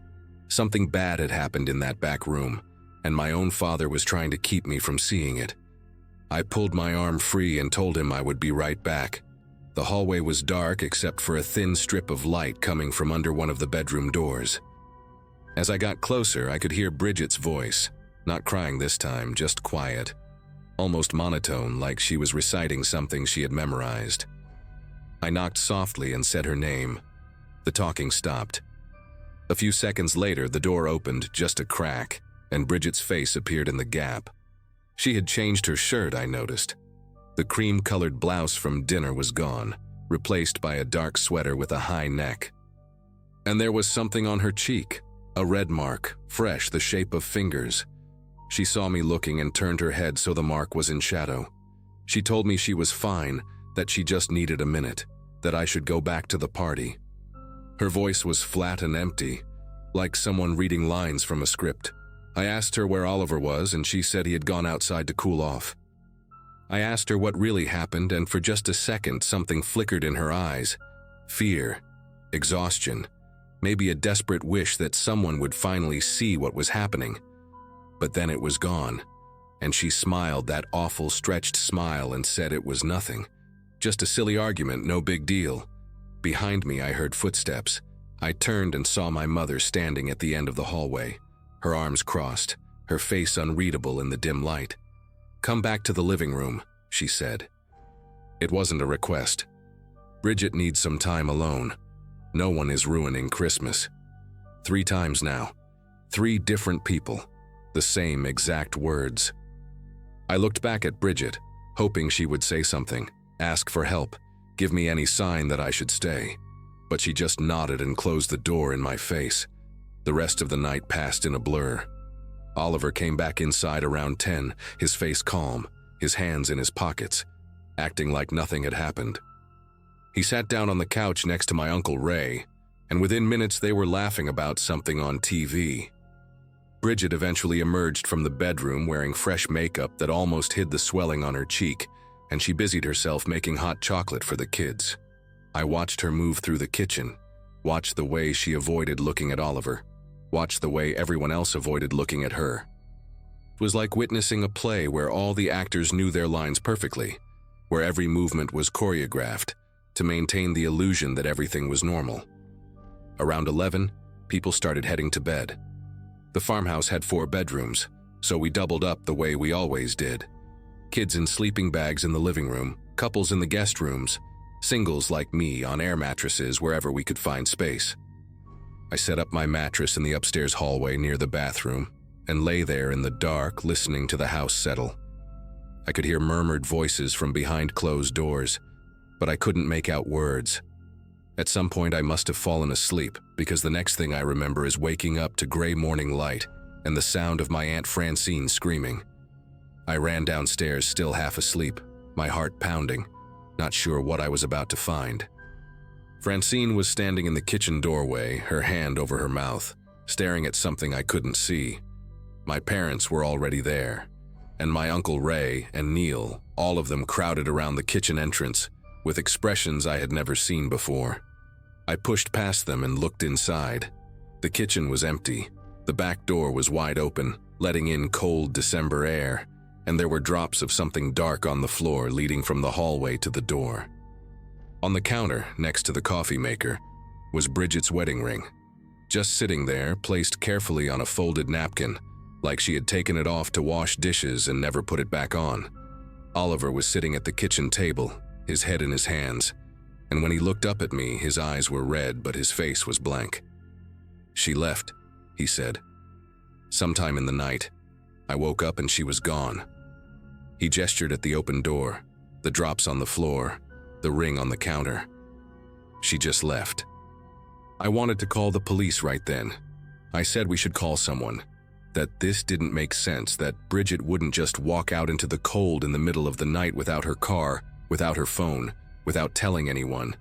But before I could finish, my Uncle Ray put his hand on my shoulder and squeezed hard enough to hurt.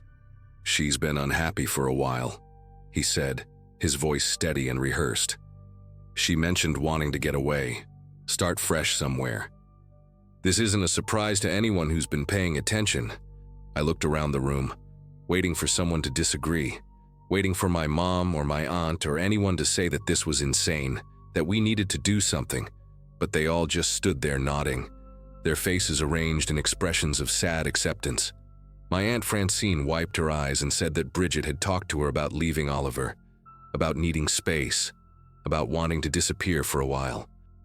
My dad said we should respect her wishes and give her time. Oliver sat at the table, silent, his hands folded in front of him, and I swear I saw something like relief flicker across his face before he buried it under a mask of grief. By noon, everyone had agreed on the story. Bridget had been struggling, Bridget had left voluntarily, Bridget would reach out when she was ready. No one called the police. No one called her friends. No one did anything except pack up their cars and drive home like it was any other Christmas morning. I think about those drops on the kitchen floor all the time. I think about the ring on the napkin, placed so carefully, so deliberately, like someone wanted us to find it and draw a specific conclusion. I think about the mark on Bridget's face, the shape of fingers, and the way she flinched every time Oliver touched her. I think about how everyone in that house heard the crash, saw her change her clothes, watched her cover her bruises with makeup, and still chose to believe she simply walked away. 3 years now, and Bridget has never contacted anyone. No phone calls, no emails, no letters. Her social media went dark that night and never came back. Oliver sold the farmhouse 6 months later and moved somewhere down south. When I ask my family about it, they get angry. Tell me to let it go, remind me that Bridget made her choice and we need to respect it. "No one ruined Christmas," my mother said to me last year, her voice cold. "And no one is going to ruin it now by digging up the past. But I know what I saw, I know what I heard, and I know that somewhere in that house, while we all slept and pretended everything was fine, something happened to my cousin that nobody wants to admit. I don't have proof, I don't have answers. I just have this sick feeling in my stomach that has never gone away, and the family that looks at me like a threat every time I open my mouth. Whatever happened to Bridget that night, the truth walked out the back door with her, and everyone I loved decided a long time ago that finding it would be worse than never knowing at all."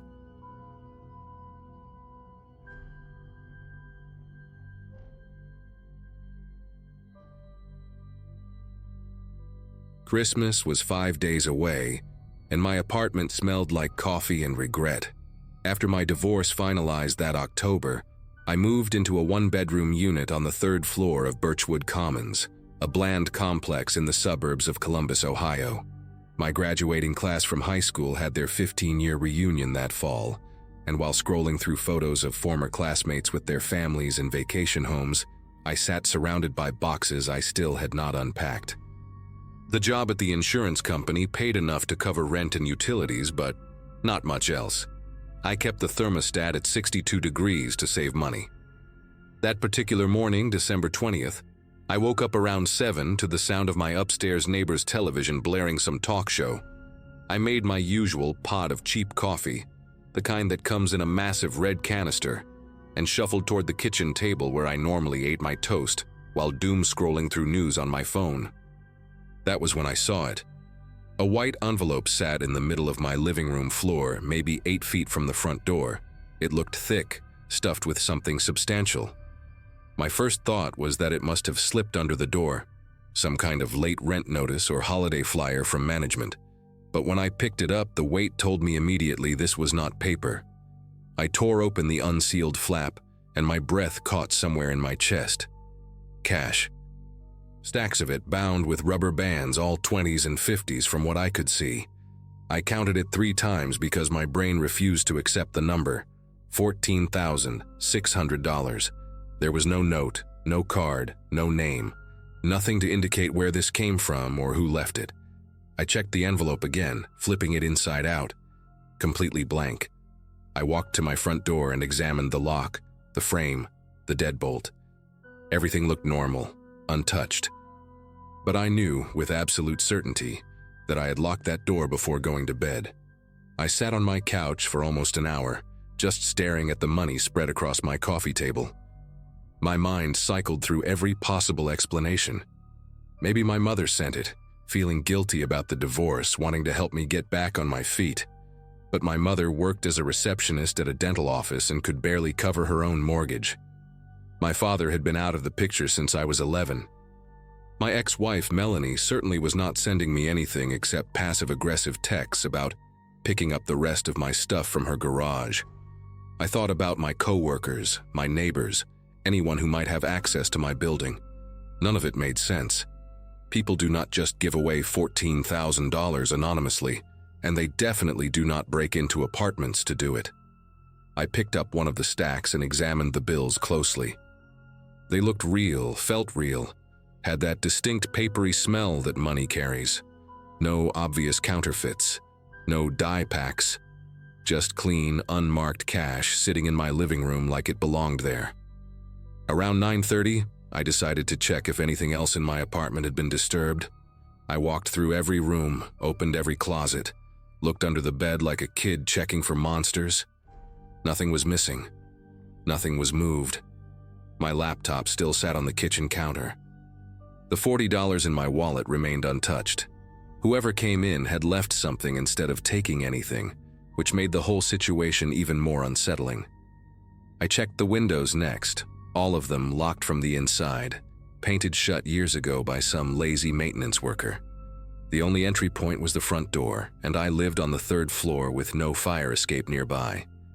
I called the building management office, but nobody answered, probably because of the holidays. I left a voicemail asking if anyone had reported issues with locks or unauthorized entry. Then I did something that, looking back, I probably should not have done. I put the money in a shoebox, shoved it to the back of my bedroom closet, and told myself I would figure it out later. I needed to go to work. The office was nearly empty that day, just a skeleton crew processing end-of-year claims before the holiday break. I sat at my cubicle pretending to focus on spreadsheets while my mind kept drifting back to that envelope. During my lunch break, I drove to a sandwich shop a few blocks away, and that was when I first heard about it. The television mounted in the corner was tuned to a local news channel, and the anchor was talking about a home invasion that had occurred overnight in Westerville, a neighborhood maybe 20 minutes from my apartment. An elderly couple, Franklin and Dorothy Weiss, had been attacked in their home around 2 in the morning. Franklin was in critical condition at a nearby hospital. Dorothy had died at the scene. The attacker had stolen an undisclosed amount of cash that the couple reportedly kept in a safe. Police were searching for a white male, medium build, last seen driving a dark-colored pickup truck. I remember standing there with my turkey club halfway to my mouth, unable to move, unable to breathe properly. The amount of cash was undisclosed, the reporter said. Undisclosed. I drove back to the office with the radio off, my thoughts spiraling into dark territory. It was a coincidence. It had to be. Columbus was a big city, and crimes happened every day. The money in my closet could have come from anywhere, from anyone. Maybe some eccentric millionaire was playing Santa Claus in my building. Maybe a drug dealer got the wrong apartment. Maybe I was losing my mind and had somehow forgotten a savings account I did not know I had. But none of those explanations felt right, and the timing was impossible to ignore. Someone breaks into an elderly couple's home, steals their cash, kills a woman, and on that same night, thousands of dollars mysteriously appear in my locked apartment. I spent the rest of the afternoon watching the clock, refreshing news articles on my phone under my desk, waiting for more details. By 4 o'clock, the police had released additional information. The stolen amount was estimated to be between $15,000 and $20,000. The safe had been cracked open with tools. Franklin Weiss remained unconscious and could not provide a description of the attacker. I felt sick. I left work early, claiming a headache, which was not entirely a lie. The drive home took longer than usual because my mind kept wandering, and I missed 2 turns. When I finally pulled into the parking lot at Birchwood Commons, I sat in my car for 10 minutes, just staring at the building. What was I supposed to do? Walk into a police station and hand over $14,000, explaining that it magically appeared in my apartment the same night an old woman was murdered for her cash? They would think I was involved. They would have to. No jury in the world would believe that kind of coincidence. And if I kept the money, I was what? An accessory after the fact? Harboring stolen property? I had no idea what the legal terms were, but I knew none of them were good. I finally forced myself to get out of the car and walk toward the entrance. That was when I noticed the pickup truck parked at the far end of the lot, near the dumpsters. Dark blue, maybe black, hard to tell in the fading afternoon light. It had not been there that morning. I told myself it meant nothing. Lots of people drove pickup trucks. I walked a little faster anyway. Inside my apartment, everything looked exactly as I had left it. I went straight to the bedroom closet, pulled out the shoebox and counted the money again. Still $14,600. I sat on the edge of my bed, holding a stack of 20s, and tried to think clearly. Someone had put this money here on purpose. Someone who knew where I lived. Someone who could get past a locked door without leaving a trace. But why me? I was nobody. A divorced claims adjuster with bad credit and no connections to anything illegal. I had never even gotten a speeding ticket. None of this made any sense unless the person who left the money made a mistake, unless they thought this apartment belonged to someone else, or unless they needed a place to hide it temporarily and planned to come back. That thought hit me like a punch to the chest. I stood up quickly, shoved the shoebox back into the closet and grabbed the baseball bat I kept next to my nightstand. Then I heard it. A soft knock at my front door, 3 slow taps, almost polite. I looked at the clock on my phone. It was 6:47 in the evening. I approached the door without making a sound, gripping the bat so tight my knuckles ached. There was no peephole, one of many things I had complained about when I moved in and then promptly forgotten. I stood there, barely breathing, waiting for something else to happen. Another knock came, same pattern, 3 slow taps. Then a voice, male, calm, almost friendly. "I know you found it." That was all he said. "I know you found it." I pressed my back against the wall next to the door, my heart hammering so loud I was sure he could hear it from the hallway. I did not respond, did not move, just stood there clutching that bat like it could save me from whatever was on the other side. A full minute passed in silence. Then I heard footsteps, slow and deliberate, moving away from my door and down the corridor toward the stairwell. I waited another 5 minutes before I worked up the courage to look through the gap at the bottom of the door. The hallway light cast a thin strip of yellow across my floor, unbroken by any shadow. He was gone, but he knew. He knew exactly where I lived and what I had. I did not sleep that night. I pushed my couch against the front door, wedged a chair under the handle, and sat in the corner of my bedroom with the bat across my lap and my phone in my hand, finger hovering over the emergency call button. Every creak of the building made me flinch. Every footstep from the apartment above sent a jolt through my spine. Around 3 in the morning, I heard a car engine start in the parking lot below.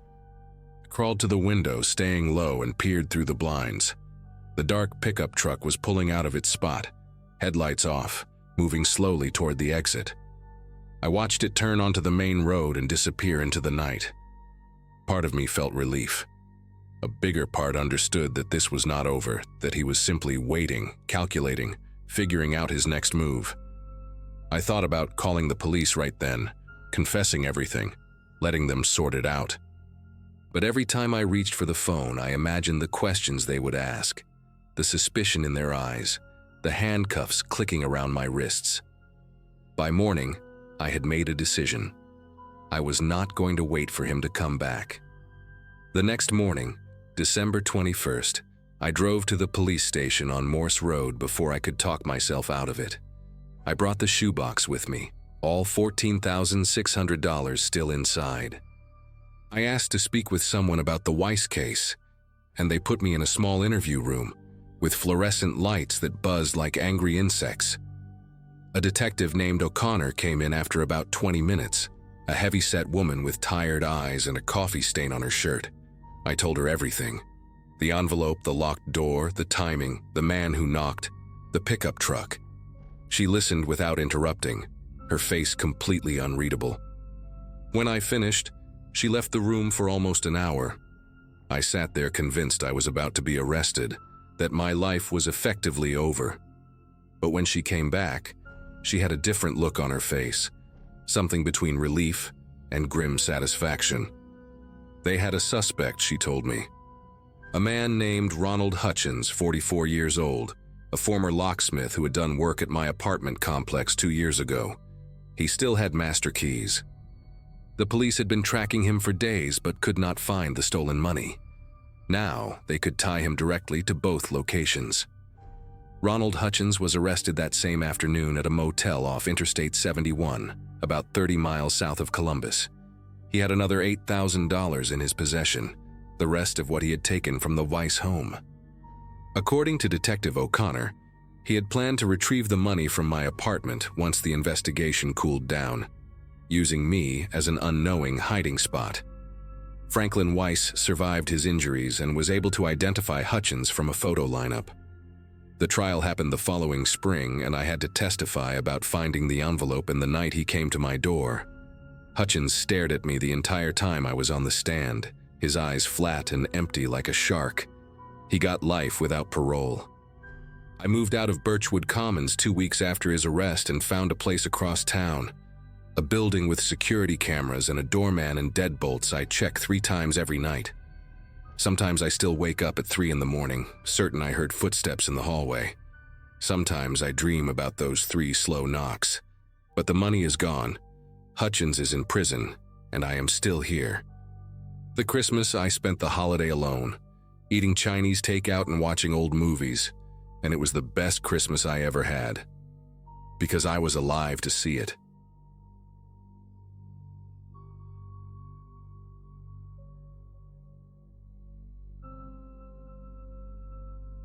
Winter break had just started, and everything about that day felt ordinary in a way I didn't appreciate at the time.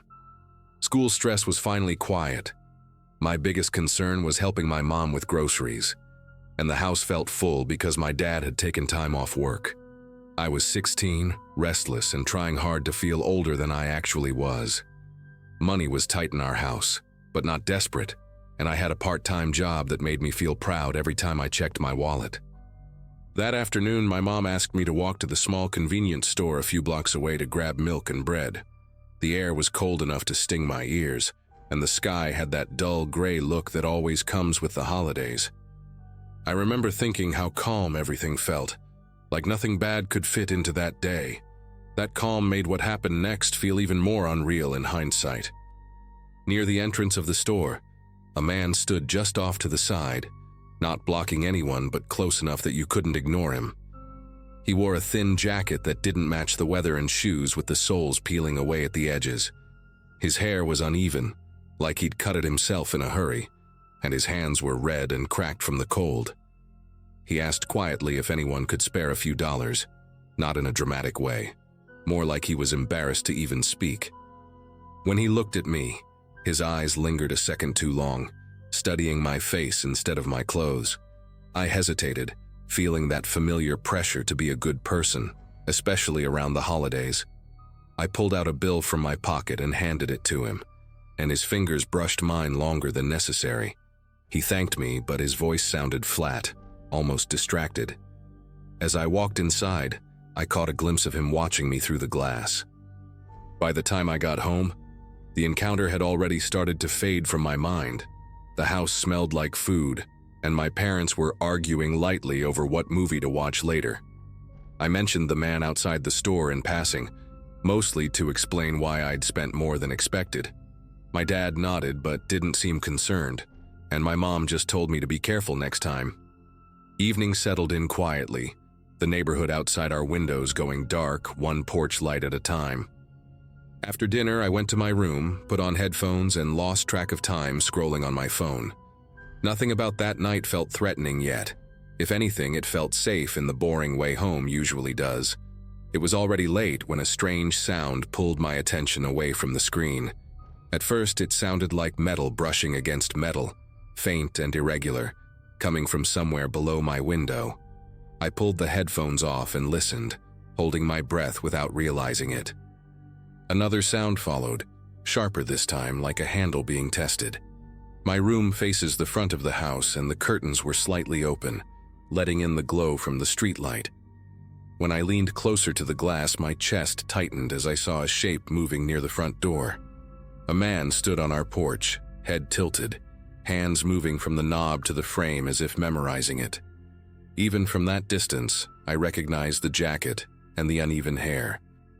The realization hit hard. The man from the store had followed me home. I stepped back from the window and tried to convince myself there had to be another explanation. Maybe he was at the wrong house. Maybe he was confused.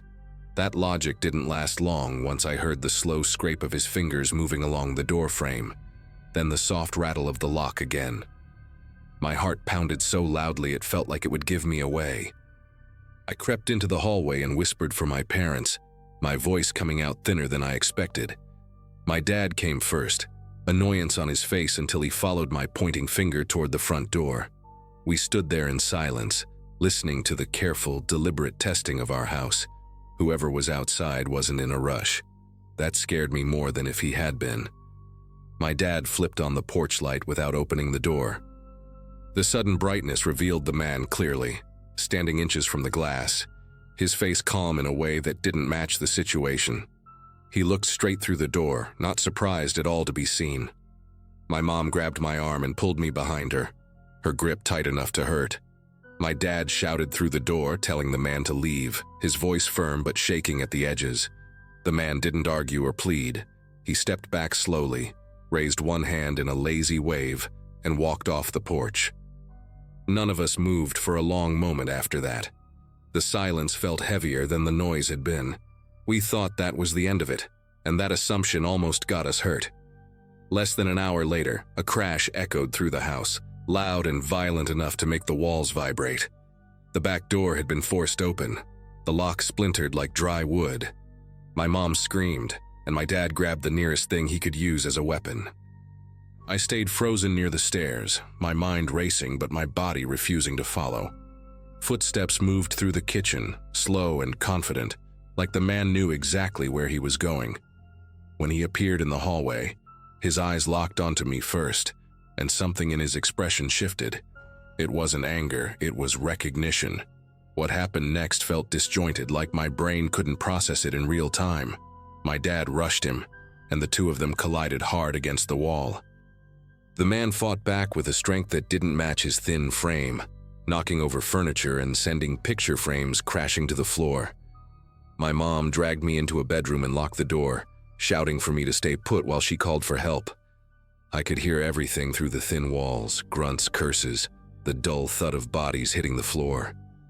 At one point, there was a sharp cry of pain that cut through the chaos, followed by a long stretch of silence. I sat on the floor with my knees pulled to my chest, shaking so badly I could hear my teeth click. The police arrived after what felt like forever but couldn't have been more than minutes. Red and blue lights flooded the windows, turning the bedroom walls into something unreal. When the door finally opened, my mom's face was streaked with tears, and my dad was sitting on the floor in the hallway, holding his side while an officer spoke to him. The man from the store was already in handcuffs, his face pressed against the carpet, breathing hard. There was blood on the floor that didn't belong to him. Paramedics came in next, asking questions too fast, lifting my dad onto a stretcher while he kept telling them he was fine.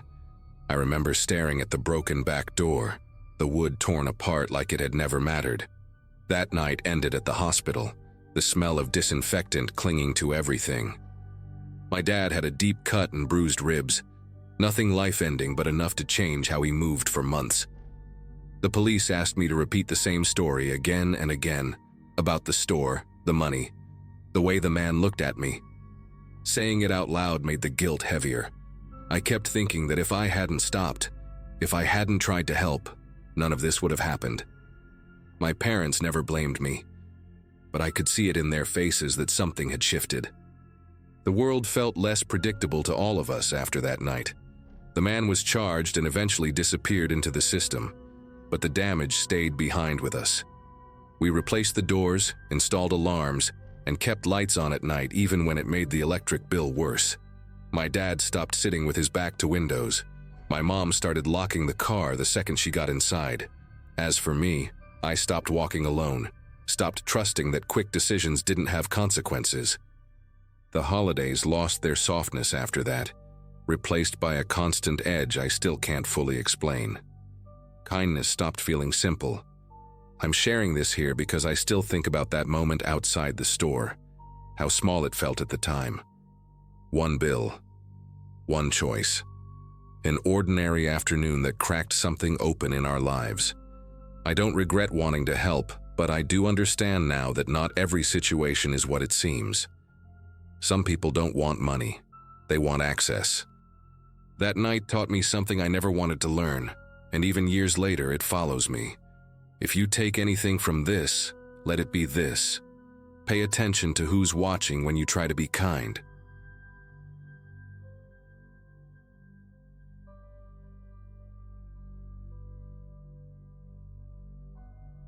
Early December had settled into my routine in a way that always felt heavier than the rest of the year.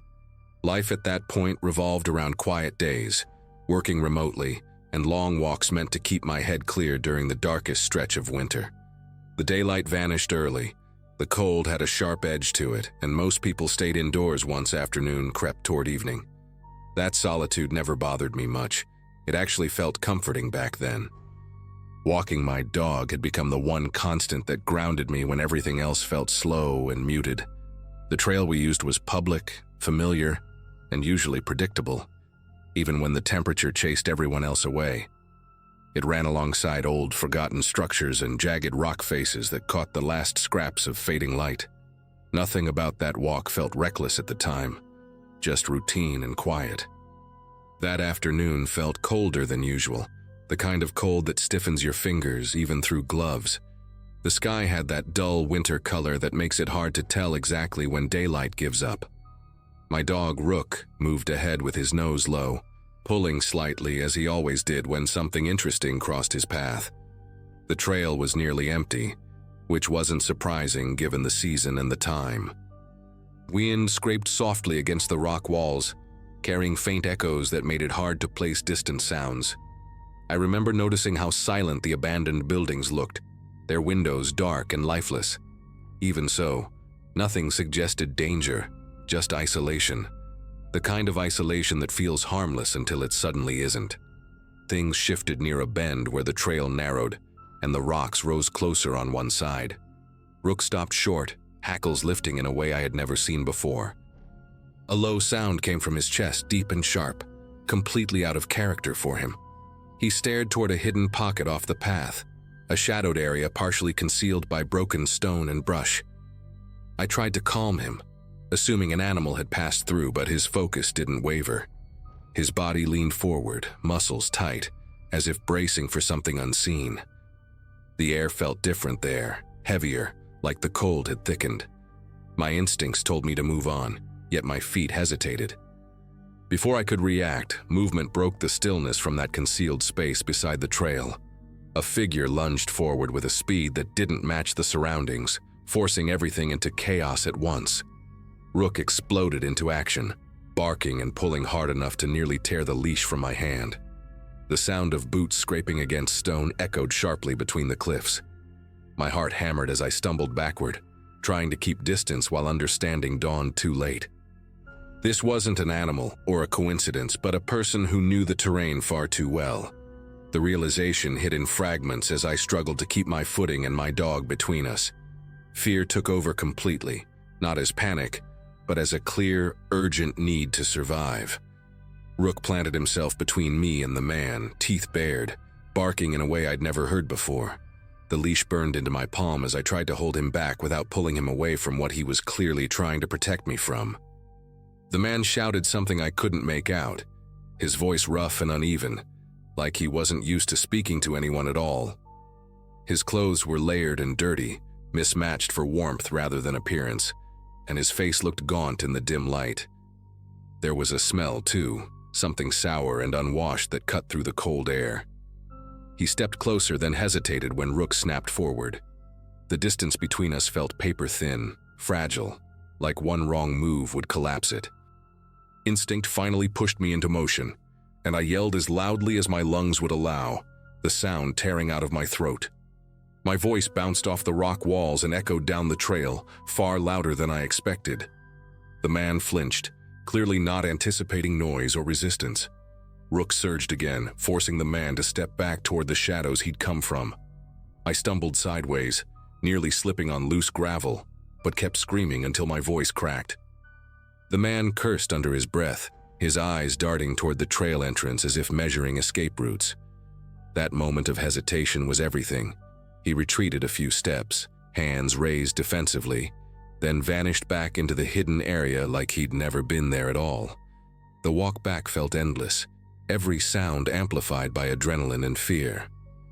My legs shook as I half-dragged Rook toward the trailhead, scanning every rock and broken structure for movement. Each crunch of gravel behind me made my heart spike again. When I finally reached the parking area, relief hit so hard it nearly knocked me over. I called emergency services with numb fingers, struggling to explain what had happened while watching the tree line. Rook stayed pressed against my leg the entire time, eyes locked on the trail like he expected the man to reappear. The operator stayed calm, grounding me as officers were dispatched. Waiting there in the cold felt unbearable, but leaving felt worse. Later that evening, officers confirmed they had found someone living nearby in makeshift shelter tucked between the cliffs and abandoned buildings. They told me he'd been using the winter months to move unnoticed, taking advantage of how empty the trail became. Evidence suggested he'd been watching people and animals for weeks, maybe longer, without anyone realizing. Hearing that made my skin prickle in a way that stayed with me long after the conversation ended. That path hadn't been empty because it was safe, but because it was overlooked. Knowing how close that encounter came to something far worse still makes my chest tighten. I don't walk that trail anymore, and Rook never tugs toward it either, like he remembers just as clearly as I do. In the days that followed, the details kept replaying in my head at the most random moments. I'd be making coffee or answering emails when the memory of that sudden movement beside the trail would surface without warning. Sleep came in short stretches, broken by dreams where the rocks felt closer than they really were. Rook became more alert on our walks, stopping often, scanning areas he used to ignore. I changed our routine completely, choosing busy streets and daylight hours only. Friends told me I was being cautious, but none of them had seen how quickly an ordinary place could turn dangerous. The quiet of December didn't feel peaceful anymore. It felt like cover. A few weeks later, I was contacted by an investigator who asked if I could come in and answer more questions. They explained that the man had been arrested and formally identified as a transient individual who had drifted between isolated areas during colder months. He wasn't just hiding from the weather, but from people. They found signs that he'd been tracking animals along the trail, leaving food scraps and markers I never would have noticed. Hearing that made my throat tighten. It wasn't random. It was intentional. The isolation of winter had given him exactly what he needed to stay unseen. What unsettled me most was learning how long he'd been there without anyone realizing it.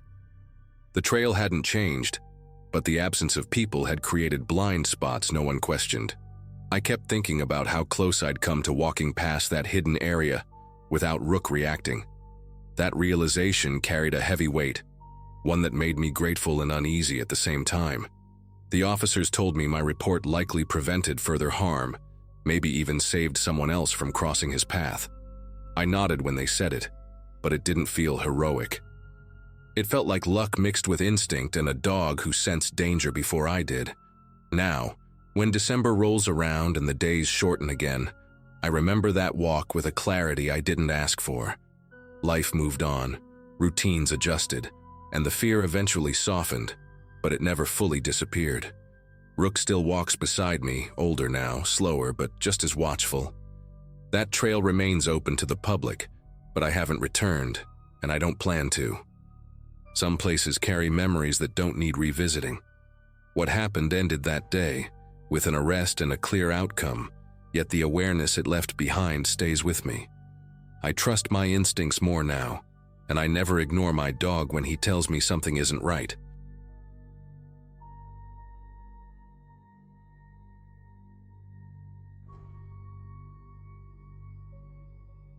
That New Year's Eve still feels unreal to talk about, even now. At the time, life was pretty ordinary for me. Long work days, a small apartment I barely decorated, and a habit of saying yes to plans just so I wouldn't spend another holiday alone. I'd gone to a low-key party thrown by a coworker, nothing wild, mostly people standing around plastic tables with cheap champagne. Midnight was getting close, and the mood shifted into that nervous excitement people get when they expect something meaningful to happen just because the calendar is changing. I remember checking my phone over and over, watching the ride prices spike higher and higher. Every bus route nearby had already stopped running, and my last backup canceled on me without warning. I didn't want to stay, but I also didn't want to panic. When a shared ride option popped up, I hesitated for maybe 2 seconds before accepting it. At the time, it felt like the safest choice left. The car pulled up a few minutes later, a dark sedan with fogged windows and a faint smell of old coffee when I opened the door.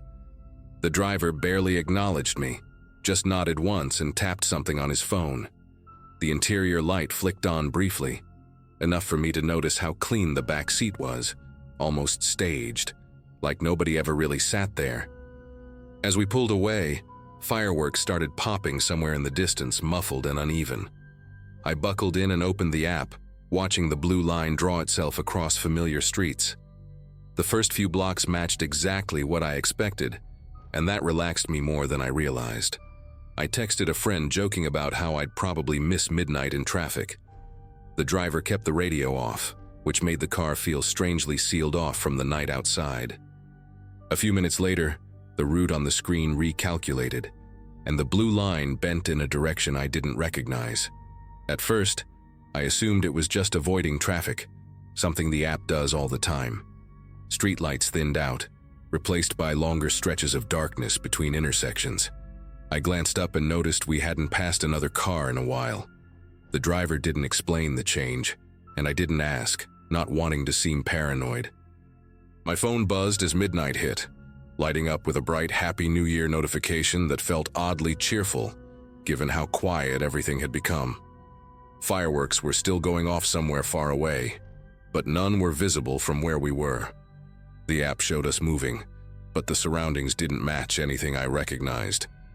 I remember thinking how strange it was that a night meant for celebration could feel so empty. The road narrowed further until the car slowed near what looked like a closed bridge, barricades pushed to the side like they'd been moved before. The driver stopped without saying a word, engine still running, hazards off. I asked if there was a problem, trying to keep my voice steady, but he didn't answer or even turn around. That was the moment fear really set in, sharp and undeniable. I unlocked my door and stepped out, telling myself I just needed space and a better signal. The cold air hit my face, and the car rolled forward slightly, just enough to make me stumble back. By the time I looked up, the sedan was already pulling away, taillights disappearing into the dark. I stood there alone, staring at my phone as the app refreshed, and then suddenly showed nothing at all. That's where my memory starts to blur, right before everything went silent. The last clear thing I remember is walking toward the edge of the bridge, hoping to get a better signal or spot a nearby building. My phone screen kept dimming and brightening as notifications tried to come through, but nothing loaded properly. The wind off the water below was sharp and constant, carrying a damp smell that made my eyes sting. I tried calling emergency services, then a friend, then anyone, but every call failed immediately. That was when I noticed how quiet it was. No traffic, no voices, not even distant fireworks anymore.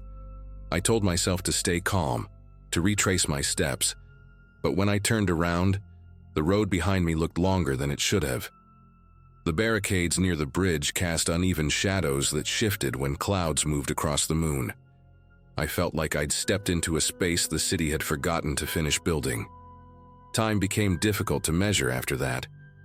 My phone battery drained faster than normal, even though I wasn't using it much anymore. I remember sitting on the cold ground near the barricade, pulling my coat tighter and listening to the water below. At some point, I heard footsteps on gravel and stood up too quickly, calling out without thinking. No one answered, and the sound never came back. My phone buzzed once more, showing that same Happy New Year notification again, as if it had just arrived. That didn't make sense, and staring at it made my head feel heavy and unfocused. I set the phone down beside me, thinking I'd pick it up again in a second. The next thing I remember is waking up with daylight in my eyes, and no idea how I'd gotten there. I was lying a short distance from where I'd been sitting, my coat damp and my head pounding. The bridge was still closed, still empty, but the daylight made it look less threatening and more neglected. My phone was gone. Panic hit hard as I searched the area, checking under barricades along the edge, even shouting for help. After a while, a maintenance worker arrived in a pickup truck and stared at me like I was a problem he didn't want to deal with. He asked if I was okay and said someone had found a phone nearby earlier that morning and turned it into the local station. When I got there hours later, they handed me my phone sealed in a bag. The screen still lit up with that same midnight notification, time-stamped exactly at 12 a.m., untouched by anything after. What unsettled me most came later, when I tried to report the ride. There was no record of it, no driver, no route, no payment, nothing. Support insisted I must be mistaken or confusing it with another trip. Even my location history showed a gap during those hours, like I'd simply vanished for part of the night. I stopped using shared rides after that, and I don't stay out late anymore, especially on nights when everyone else is distracted by celebration. Sometimes I still wake up thinking about that quiet road and how easily I accepted a ride just because I didn't want to be inconvenient.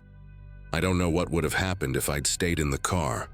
All I know is that something about that night never added up, and it never fully let me go. For a long time after that, I tried to explain it away with exhaustion, stress, maybe even alcohol, though I barely drank that night. Friends listened politely, but their eyes glazed over once I mentioned the missing ride history and the gap in my location data.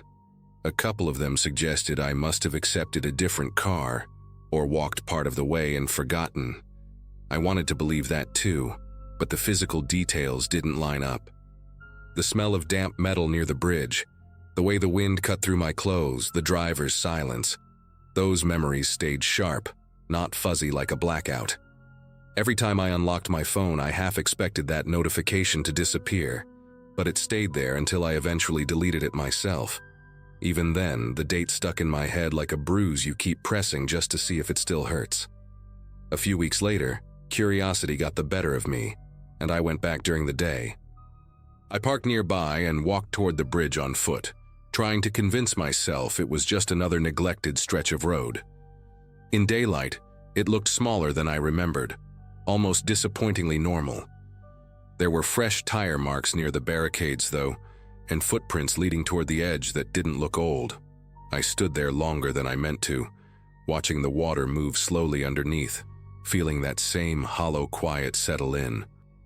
No one questioned why the bridge was closed, and no one seemed surprised it stayed that way. It struck me how easy it was for a place like that to exist unnoticed, even inside a city full of people. I left without taking photos, afraid of what I might capture if I tried. What finally pushed me to do something practical was realizing how close I'd come to being another unresolved story. I filed a report, not expecting much, just wanting my account on record somewhere official. The officer was polite but distant, typing as I talked, pausing only when I mentioned the ride disappearing from the system.